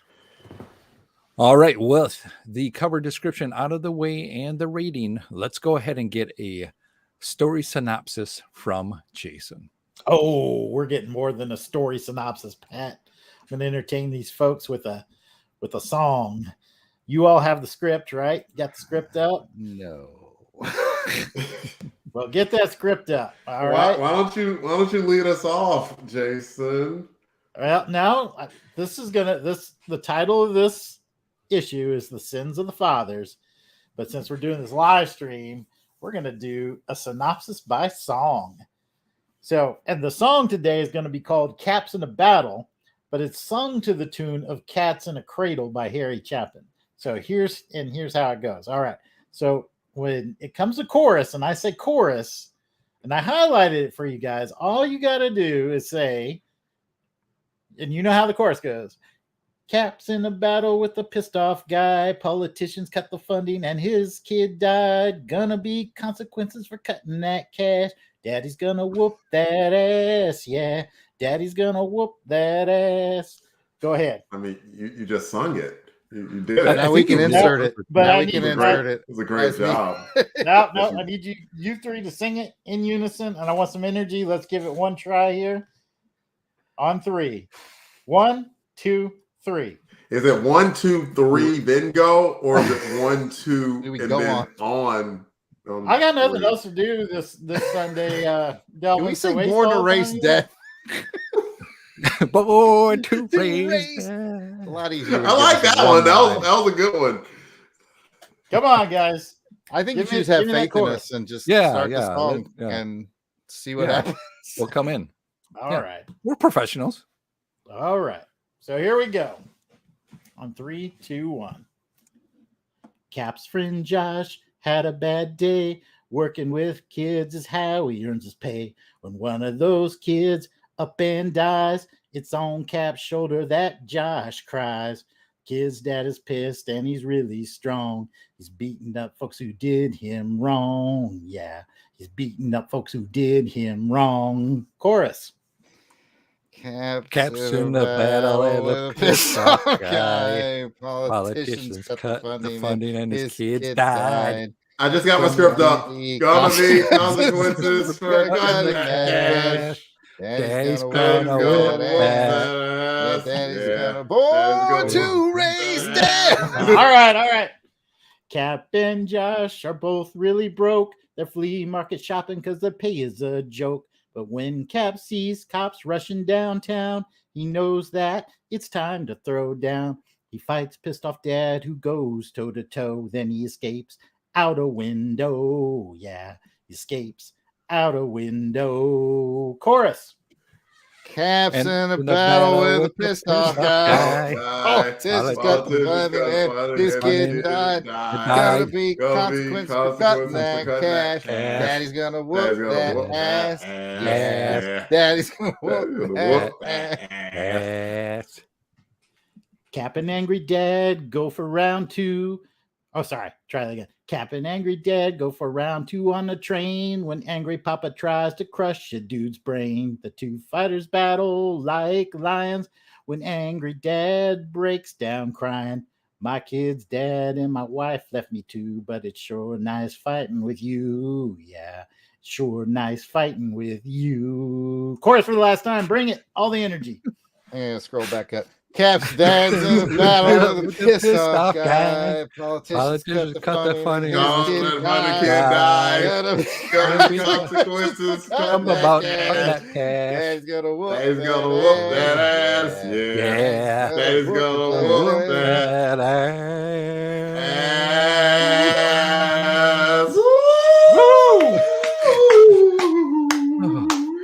Yeah, and that's the synopsis. My mom's watching this, by the way. Wow. Yeah, I saw her lol it in the comments. Yeah. I don't want to know how long it took you to do that. They say brevity is the source of all wit, but it's not. It's really not. Oh, well, Jason. Like a good idea on paper. What are you talking about? This is a great idea on paper. Ew, he wrote 3 verses. All right, people, we need people in the chat to rate that on a scale of 1 to 5.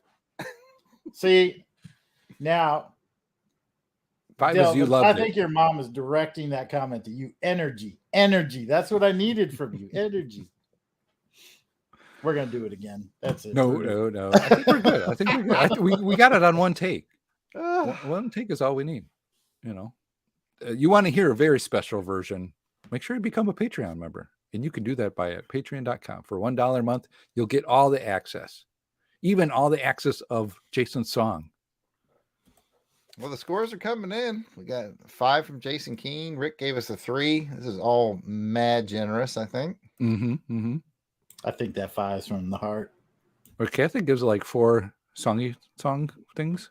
Maybe I think that 5 inconclusively proves that Jason King is Jason. The link has been waiting for it. I was waiting for somebody to connect the dots. That illusion blown now, to Kathy, bits. if the guys had brought more energy on the chorus, would that have bumped it up to a 5? Because I think the lyrics were dead on. We'll probably were good. I was laughing at the lyrics. I liked the lyrics. We probably won't even get to play it because we're going to get flagged by. Yeah, they're going to think for sure that that's the real deal. Well, we may be able to do it. We may be able to do it just on Patreon. So we'll see. Who knows? Let's go ahead and get to the bric-a-brac for this issue. Is it a first read or a reread? Mr. Spoiler, Jarrett, first read or reread? This one's a first read for me. Oh, really? Yeah, I'm still recovering from that song though, so just give me a minute. Delvin, first read, reread. Signs that my mother is a beautiful person. Says the verses were great. Jason got a 5. you can use more energy on the background. I agree. You know, Pat, Jared Yeah. could have had Stepped it, yeah. much more energy. Me, that comment clearly falls under the "don't encourage him" banner. She's encouraging him. Any comment would have encouraged him anyway. No comment would have encouraged me, to be honest. Anyway, first read for me. First read. Jason, first read or reread? It's a first read for me as well. And it's a first read for me. You know, we're better at this song. It's a reading Butterfly in the rain. sky. Oh, I can fly this is high. Take a look. Sitting in a book. Reading rainbow. Reading rainbow. Reading rainbow. Ah, There we go. That's a jam right there. that's what, you know, the only thing we're missing is Glennis. No Glennis in these. Man, I wish we had that. Yeah. Anyway, let's go ahead and get to some high lows for this issue. And we'll start with Jason. You got a high low. I'm going to go with a high coming out of the gate. One of the things I really enjoyed about this book was the villain.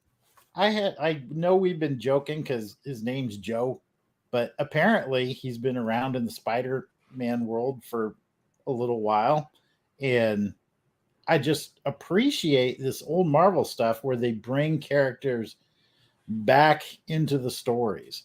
So you really get the feeling that it's a contained universe. I kind of miss that.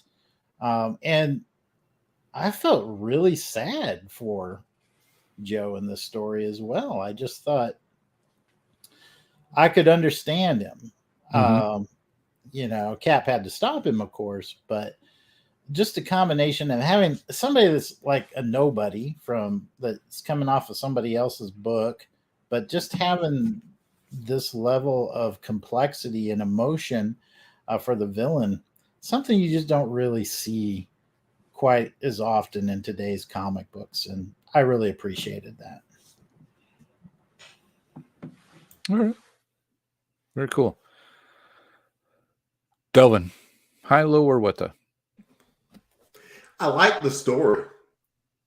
Very, and I was surprised at that. You know how sometimes you get that big character, like Cap is a big character, and you get that lineup. I looked across like the penciler and the writer. I was like, who the H are these guys? Never heard of them at all. Period. And I've been reading comic books for a while, and I don't know who these guys are at all. Couldn't tell you anything else that they wrote or drew ever. And there's a story. So I came in with low expectations, but the story was kind of like that slice of life story that kind of could apply in any generation. It certainly could apply now. And so I found myself really pleasantly surprised by the story. And for that matter, the artwork was good too. I thought like both story and art were really, really good. So I was very pleasantly surprised at the story overall. I agree. I just want to do a quick what the, and you guys can help me out on this one. Does nobody know Steve Rogers' name? Steve Rogers, Captain America. It's not associated in this at this time. No, okay. This time it's secret. Yeah, okay. I didn't know that. Yeah, for some time they did two things, which now in Cap continuity you laugh at. One, Steve Rogers was a secret identity. Two, they attempted to establish like some sort of personality with that Steve Rogers alter ego. Who the hell cares? It's Captain America. If I were Captain America, I would walk around all the time in my uniform. Yeah. like I'm Cap. I'm really cool. Look at me. I got a shield, y'all. Like I would. Steve Rogers. Who cares? Okay, yeah. I was kind of questioning like this is weird, but interesting as well too. I'm like just kept trying to be street level guy and just enjoying himself out there. They tried it. They tried it for decades, and that's just really not who Captain America is. It really no, I think you're right. I think he needs to just be boom. I'm Captain America. Here's who I am. Jared, you got a high, low, or what the? I'm going to tack on to that, and then I'm going to give it a high. My tack on is it's kind of funny that you should say that because I distinctly remember a Superman comic where Lex Luthor hired a brain trust to try to figure out, who Superman was and like as much as they could about him, like where did he live and all that stuff. And they came back and they told him he's Clark Kent. And he was like, no, Superman doesn't pretend to be somebody else, which is exactly what we're saying here about Captain Rogers. Like he's clearly Superman 24 hours a day. And that's kind of what we're saying about Steve Rogers. He's kind of the same mold, Anyway, I thought it was amusing. Anyway, my other high is freaking yard sales, man. Cap goes straight up popping tags in this episode, and I'm here for it. Like, heck yeah, yard sales, let's go. So yeah, I was pretty excited about that. And he's an artist, so he's a yard sale artist. I did know that was like his cover, because that allowed him to carry the big portfolio around. Yeah, interesting. With the shield in it. I do remember that. And yeah, it's kind of lost in the sort of Marvel modern mythos because of the MCU. But growing up, I always Captain America is Steve Rogers, and what's he do? He's an artist. I always knew that. Like that's what he does. But it kind of really faded and just kind of went away, didn't it? Yeah. But no, it was definitely cool to see him yard sale and popping tags. I'd be very interested in that stereo that they were looking at. Mm-hmm. Retro stereo equipment sells really well these days, just in case you guys are wondering. Yeah, I could see Jared like trying to jump into the panel and talk that guy down. So I thought it was great that I got to see one of my favorite superheroes go yard sailing with his buddy. That's awesome. All right, well, let's go ahead and get into round 2. Jason, high, low, or what the? I'm gonna keep going with the high. All right.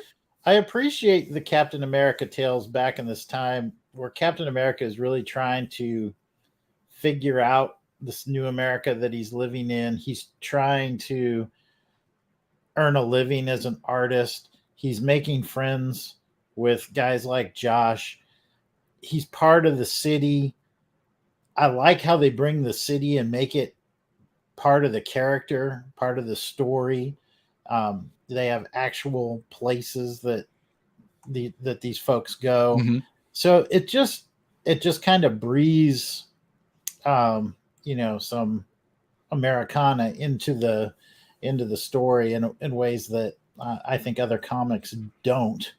And I really appreciated that. I thought that it was it's something that you can kind of go back and look at and go, yeah, 1980 New York City. This is kind of what it was like. It's almost like a little time capsule with a superhero thrown in. Mm-hmm. And the other Jason Keene is agreeing with you. So obviously 2 minds think alike. That was a surprise. Definitely. Yes, one mind. I'll often think One alike. mind. Delvin, high, low, or what the? Trying to even think of anything else to really add. Yeah. I did think that the supervillain was a little bit OP.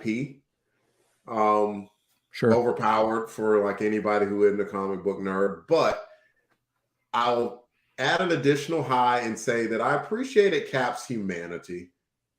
Mm-hmm. It was very similar to what Peter Parker displayed, in that he had every opportunity. And there were a couple of times when it seemed like either Cap's life or civilians' lives were in danger, where he turned into the soldier.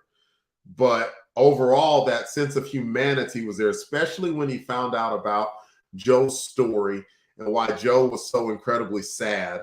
It made it, and what he decided to do at the end, all of that made for a really good story. And it definitely made me appreciate that someone who is as much of a soldier as Captain America is and can dismantle a man or superpower villain in any number of ways, he chose the most peaceful way possible to handle the situation. And to me, that's admirable. That's a nice way of putting it. I think this story I wasn't sure what we were getting into as you start reading it, but then at the end, it really came through for me. And I wanted to add, my high, I guess, is with Joe, the character. It's a callback to a Spider-Man, I don't want to say villain, or somebody that Spider-Man fought, and it said it in the notes here, back to Spider-Man number 39. This character goes all the way back. And so I like that they brought him forward into this, and the background that they gave on Joe and, what he went through, and then starting a life, and then having, finding out he, gets a girl, does all this stuff and starts a family. Just really, I like that character moment that was built up here, and from a character from, what are we in 205? So, 39. Yeah. That's years. cool. Yeah. And that's a legitimate reason. Joe had legitimate reasons to be upset. Yeah, he does. Which often makes for the best villains. Like, if it's a villain who, sometimes you kind of like your villains, like, nah, I'm just in it for the money and the chicks, dude. But in this case, he had a legitimate reason to be angry and upset at the system. And again, you're someone like Captain America who represents what the ideal of America is, and for him to show compassion towards that, I don't know, that rings really true to me. That's really cool to me. Yeah. And that character was the Crimson Bat, which is interesting. Jared, high, low, or what the? Kind of a piggyback off like what Devin was saying. I've never heard of Peter Gillis before he wrote this. I'd literally never heard of him before, but I would happily plunk down a $10 bet that he's got military service, because it goes along with what Delvin was saying. Delvin, Jason, and I were all military guys, and I know Delvin for over 25 years, Jason for over 45 years, and neither of one of us, none of the three of us ever want to hurt anybody. Nobody wants to.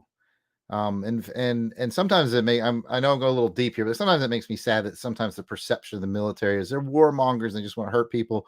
We've known people like that in service, and the people that are like that in service are the people that nobody else likes them. We don't like those people. Yeah, they're jerks. They're a-holes. If you look forward to going and hurt people, we don't like you, and generally look for ways to get you out of service. And I just feel like Peter got that in this story. Just to, again, Captain America, the best of us out there showing that front and center. I don't want to hurt anybody. Nobody. I just don't. And I thought that was super cool. Super, super cool. So I know I'm basically echoing what Delvin said, but I think it was just worth the point that I do want to fight that stigma that military people just like to go kill people and break things. No, we really don't. Nobody last resort. Yeah. Nobody wants peace more than a soldier, is an old saying that's absolutely true. Having said that, I do want to shift gears real quick. There was one other thing that caught my eye I wanted to mention. Oh, again, compliments to Peter Gillis. Joe, somebody mentioned in the chat, I think it was Jason King, that Joe's costume design is very toyetic. It looks like it's easy to make a toy out of. It doesn't look terribly goofy or stupid, but it's kind of toyish. What they did, what Peter did that was brilliant, that made Joe scary, is Joe doesn't say anything. Yeah. Joe just does what he does. Like, he's like, I'm here, I'm on a mission. He's basically 100% rage at this point. And I think when he finally does say something, he says to Cap, help me. Yeah. That's what made this one very moving. Is you can just, him not saying anything. It was like, oh, wow, this guy really is. It made him scary over to the edge. Yeah. He's like a Terminator almost. Because you get to a point, think about that. Like, we have all, and any adult has had a point where they're frustrated with whatever the system is. And sometimes you just get so fed up, you're done with words. I don't have any words. I got nothing but just like kinetic action for this whole situation. So, yeah, again, very, very realistic. Shockingly good book. I'm glad the Crusaders Club members picked it. Exactly. I wasn't sure getting into it, and then I read it. I'm like, wow, this was really good story. I'm down with it. Does anybody have anything else to add on the story?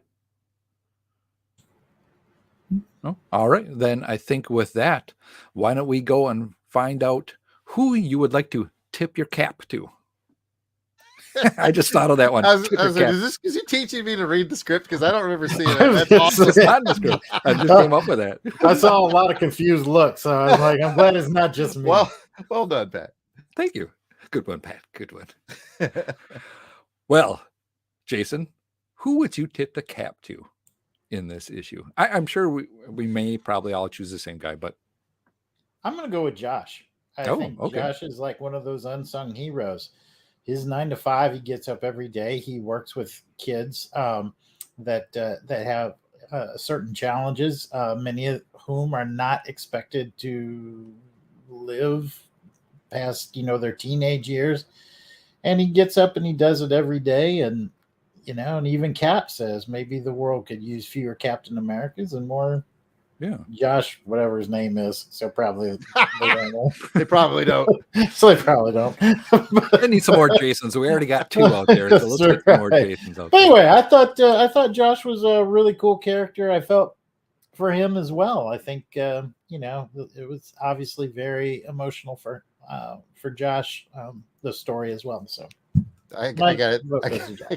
I got to tack on to what Jason was saying, because that moment I did kind of chuckle too, because I get Cap's sentiment. He said, "This is a really great guy. We need more great guys." He was like, "We need more of him and less Cap." I'm like, "No, we need Cap." It's just at this point in the Marvel universe, there's just one of you. Trust me, we need you. But I get what he was saying, but I did chuckle when I read that line. Like, Cap, you're a sweetheart, but don't sell yourself short. Dylan, who are you going to tip of the cap to? I'll go ahead and give it the Cap. In that I appreciated a soldier having the compassion that he did. And of course, it absolutely didn't hurt that, he actually did rock his granddad style. So, there's that part of it too, right? Well done, Jared. Papa Tags reference. Jared, I've been sitting on that all episode and came around to it. I'm so happy. That's $40 for a t-shirt. No, for real. That getting tricked by a business. One man's trash is another man's come up. Oh, Delvin, I'm going to tip my cap off as well to Captain America with you, just because the humanity that he shows here. I really, really like that. Jared? I'm going to go slightly meta and tip my cap to Peter Gillis, the surprise writer of the issue. Oh, there you go. For writing such a great Cap, for writing a villain that could have been so forgettable and goofy, but by not giving him a ton of dialogue and just making him a man of emotion, I'm not going to forget him. I'm not going to forget Joe. No. But I also do agree with Jason, though. I think Josh is a great character. He's out there grinding every day. So, excellent choice. Yeah, I think great choices all around. And speaking about, you used the word meta. Jason Keene also used the word meta in his comment in the chat. He said, "I love the meta commentary on life. There's a reason I like you guys. And there's a reason we like you too, Jason." Jason and Jason. Yes. Thank you. I'm pretty sure you're on the show right now. I'm so confused, but thank you for your nice comments, Jason. Jason. Yes. All right. Well, with that, let's go ahead and get to the ratings for this issue. It's a 1 through 5 rating. 5 is you loved it. 4, really liked it. 3, liked it. 2, didn't like it. And 1, you hated it. It was like $40 for a pair of pants instead of the $2. Yeah, don't go over $2 for that, Pat. Yeah. So, Jared, what are you going to give this? Put me on the spot. I think it's going to be high scores for a lot of us. I'm going to put this at a solid 4. I really liked it. You know how you get a 5 in a Cap comic for me? Mm-hmm. He punches the Red Skull, I guess. I don't know. Okay. That's all it takes. Okay. But I got to say, getting a 4 on an issue without a major villain or a major plot device is really impressive. So, yeah, a 4 with a Cap salute on top. Jason? I'm with Jared on a 4. I agree. This was obviously a standalone issue, probably a filler between story arcs. And the writer-artist went all out, and they did a great story, a heartfelt story. And I still appreciate, as we talked about, them using an actual villain from way back when that they brought back and put into this. I mean, it would have been easy just to let's make up some dude some villain we can throw away and we'll never hear from again. But they actually did their homework, went back and connected the dots and had a story that made sense, and just made it that much more entertaining. So solid 4 from me. And your other half, Jason, agrees too as well in the chat. Jason King gives it a 4. Figure. Delvin, where are you at? 1 through 5. I think for all of those reasons that Jason gave, I'm going to give it a 5. Ooh. And the reason I'm going to give it a 5 is because it absolutely perfectly encapsulated what Captain America is. And it did it in a way it did it that down to earth storyline that absolutely still applies 40 years later today about people possibly being frustrated with the system. And it did it in a way that wasn't insulting to anyone's intelligence. And it didn't lower Captain America in any way. And it wasn't insult. It just, to me, it just was a very well done, one and done story. So I'm going to give it that extra bump to a 5. I thought it was fantastic. Everybody likes to show off. Yeah. I was hoping, I was like, boom, boom. Jared, did I tell you about 75 Hard today? Pat, go ahead, close it out. I went to 75andhard.com and it was a whole one of those pills coming in the mail. It was not what I thought it was going to be. All right. Well, I'm going to give it a 4. I really like this one. Just for all the reasons everybody else said. I was very surprised at what it came out to be. I thought it was going to be something different, a lot of wordiness, but it really wasn't overly wordy, and the art was super great in it. I'm down with a 4. And with that, that's going to bring us to the end of this part of the show. You got a comment or a question? Send us an email at contact@longboxcrusade.com or make a comment on the Twitter, Instagram, or Facebook page. You can also leave us a message on the voicemail line at 707-532-5269. That's 707-532-LBOX. Pick up the phone. Pick it up. We will be right back. All right, we can get going. Yeah, because there's not anything left. Yeah. Other than wrap it up. Just patrons. You anybody want to read this or I got it. Okay. Welcome back from the break. Let's get to the feedback part of our show where we share your comments, emails, questions, likes, shares, or retweets, all that stuff in a segment called Crusaders Comments. Crusaders Comments can be a little bit short this month because we're recording this episode before a couple of episodes. We're way ahead of schedule, so there are no new comments for us to read yet. We're kind of ahead of the game or behind the game, depending on how you look at it. But comments will return in a future episode for sure. We just are at a point where we don't have any. But what we do have, and what we are always thrilled to do, is to kick off these comments with special shout outs to our Crusaders Club members. These are the fine folks who have joined our crusade. They enjoy early access and all the access. All the access. To the special Longbox episode. The way you say it makes me laugh. To the special Longbox episodes, they get to vote on show content. They voted on the Captain America comic that we read on this issue, and we loved it. So good job, Crusaders Club. You guys put that content into action. They do all that and so much more. These are the folks reaping the benefits and giving some much appreciated support to the show. Clockwise means Jason. And Helica Wolf.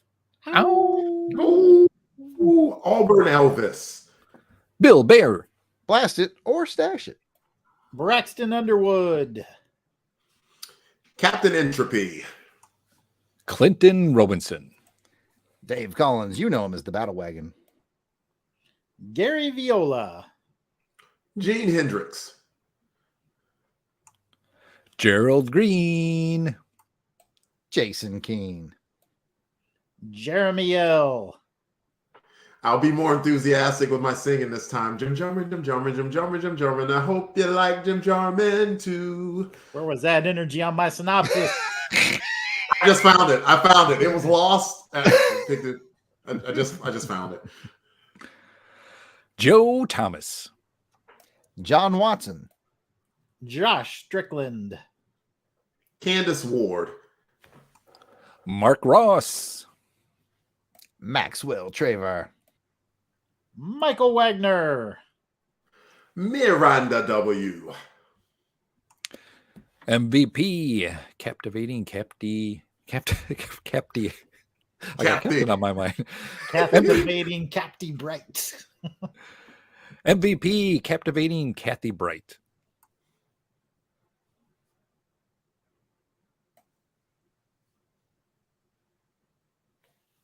Oh, I didn't go through. Didn't click the button fast enough. Okay. It was very clever, I assure you. All right, here we go. MVP, captivating Paul Hicks. P.D. Devins. I laughed. Try this again. Hold on. Sorry. P.D. Devins. Rick of Jeff and Rick Present. Rob, Captain Morgan. Ryan Daly, MVP. Samantha Maney. Sean Urbanski. Spidey, 67. Steve Cronin. Tim Price. Tony Pennington. And Toronto Cop. Of course, we missed anyone on our list. We apologize. Just send us an email, contact longboxcrusade.com. We'll square it all away. And if you want to join, once again, for as little as $1 a month, just go to patreon.com/longboxcrusade. If you really, really want to help us out, but you don't have a lot of money, can't come off that $1 a month, we get it. Gas is high.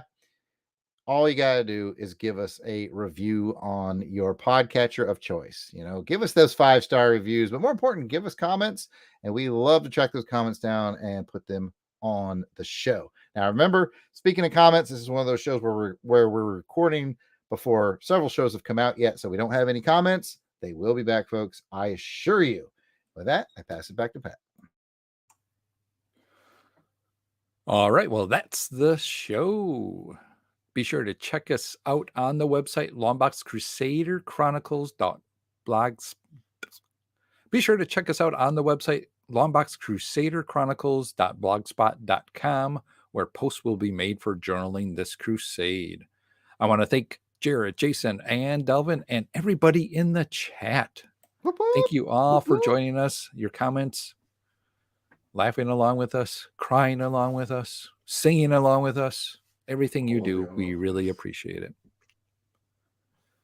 But before we go, let's find out where we can find everybody on the internet. And let's start with Jared. I'm at 75andhard.com. All right, let me do it. I wish I was 75 and good. Never mind. You know what? Never mind. Let's just take that from the top. I am at Yard Sale Artist. Twitter, Facebook, Instagram is all at Yard Sale Artist. If you are interested in my artwares, you can check out www.theyardsaleartist.com, where I do have several comic book art pieces to choose from. Jason. You can find me at Weasel Skull on Twitter or at Jason Albrick on Facebook and Instagram. Delvin? I'm on Twitter at DEE_RAY1977. Pat. Well, Delvin, I'm glad you asked. You can find me on the Twitter at Christatos01. And if you want to interact with us via live chat, like the folks in the chat did, and be entered to win some free stuff when we do some raffles and things like that, you can join us. I've got stuff if you want to give stuff away today. Okay, we can. Why don't we get this going? You can join us on our next episode of Doing It live stream on YouTube, the second Sunday of every month at 3:30 p.m. Central Time. Come and check it out and click all the likes and the buttons. Click all of it. That way you can get all the access by clicking it. You get the notifications and all that. We would really love for you to do so. So thank you for listening, and we hope you enjoyed this episode of Crusader Chronicles. You got a comment or a question, leave us an email at contact@longboxcrusade.com or leave a comment on the Longbox Crusade Facebook, Instagram, or Twitter page, all at Longbox Crusade. And for those of you who didn't know already, you can listen to podcasts that we have on Facebook as well. They come out on Facebook mobile now too, so you can listen to it there.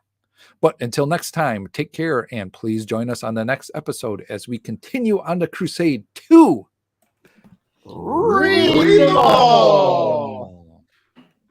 All right, before you go, let's do some giveaways real quick. Okay. Those of you who are in the chat, I'm gonna do a little different this time. Delvin, you don't have to get a pencil out or nothing. Appreciate it. Didn't write down jack. I know. What I'm gonna do is, because as I can scroll in the comments, I'm not even gonna look. I'm just gonna scroll up in the comments, and wherever my mouse hovers over is who's gonna win. Goodbye, Delvin's mom. A book page sketch of Captain Kirk on a Star Trek book from me. It's goodbye, Dame Deborah Smith. Thank you for stopping by. And winner, chicken dinner. My mouse has hovered over Chola. Ooh. Oh, So, lucky Chola, woman. I'll send you the Captain Kirk. I'll sign it right down there for you and send that to you. And I've already got Patreon pulled up. So all I need is for Congratulations, Chola. Congratulations, Chola. Ooh, she says, ooh. I've been watching, you know what? I just started watching the Picard. Man. So Yeah. I'm digging that show. The new show? Yeah. I watched looks 3 interesting. episodes of it, the first season. I just don't want to subscribe to another channel. Oh, all right. Thank you, Kathy. I thought it was great. Look at this. I wrote. This is what I was doing last night, trying to come up with. Look at this. This, one of these days, this is going to go up in a museum somewhere when we're famous. And It's like the Longbox Crusade. One of these days. Here's the original script. Pat, Of picking up Caps in the between Battle. 36. Between what? 1 and 1 and 36. 36? Half a 61 is 30.5. 30.5. let's go with 30 because 30? we don't do halfsies. All right, talk amongst Yeah, yourself do as I go. halfsies. It's going to take a second. 8, 9, That winner gets 13, the original script to Caps in a Battle. 19. 26, 27, Yeah, 28, so 29, 30. okay, you found I got it. It's Toronto Cop. And as a reminder, this is the benefit Ooh. of being a Crusaders Club member. You don't have to be here to win when we do the giveaways on the live streams. Toronto Cop is going to get a 4 comic book pack. He's going to get Gotham Knights 19, Exiles 37. Good He's issue. going to get Marvel Knights 4 number 1 Mm. and the Comet number 1 from Impact Comics. it. Ooh, So I like them. Me some that comics. is for Toronto Cop. This is a thank you for being here today for Chola and everybody else in the chat. Chola was just the lucky one. And thank you, everyone, for your support. Definitely. Thank you, everybody, for listening and watching. Please, again, make sure you are hitting the subscribe button, hitting the likes on these videos. We are putting out more videos and videos each day. In fact, there was one came out today. There's going to be another one tomorrow. There's going to be another one the next day. There's a lot of videos coming out on YouTube, so be prepared. And with that, I think we'll all give it a good goodbye, everyone. Thank you Bye, again everybody. for joining us. See you guys and girls. And we will talk to you next time. Thank you, everyone. Thanks, Bye. guys. Be frozen. Everybody freeze.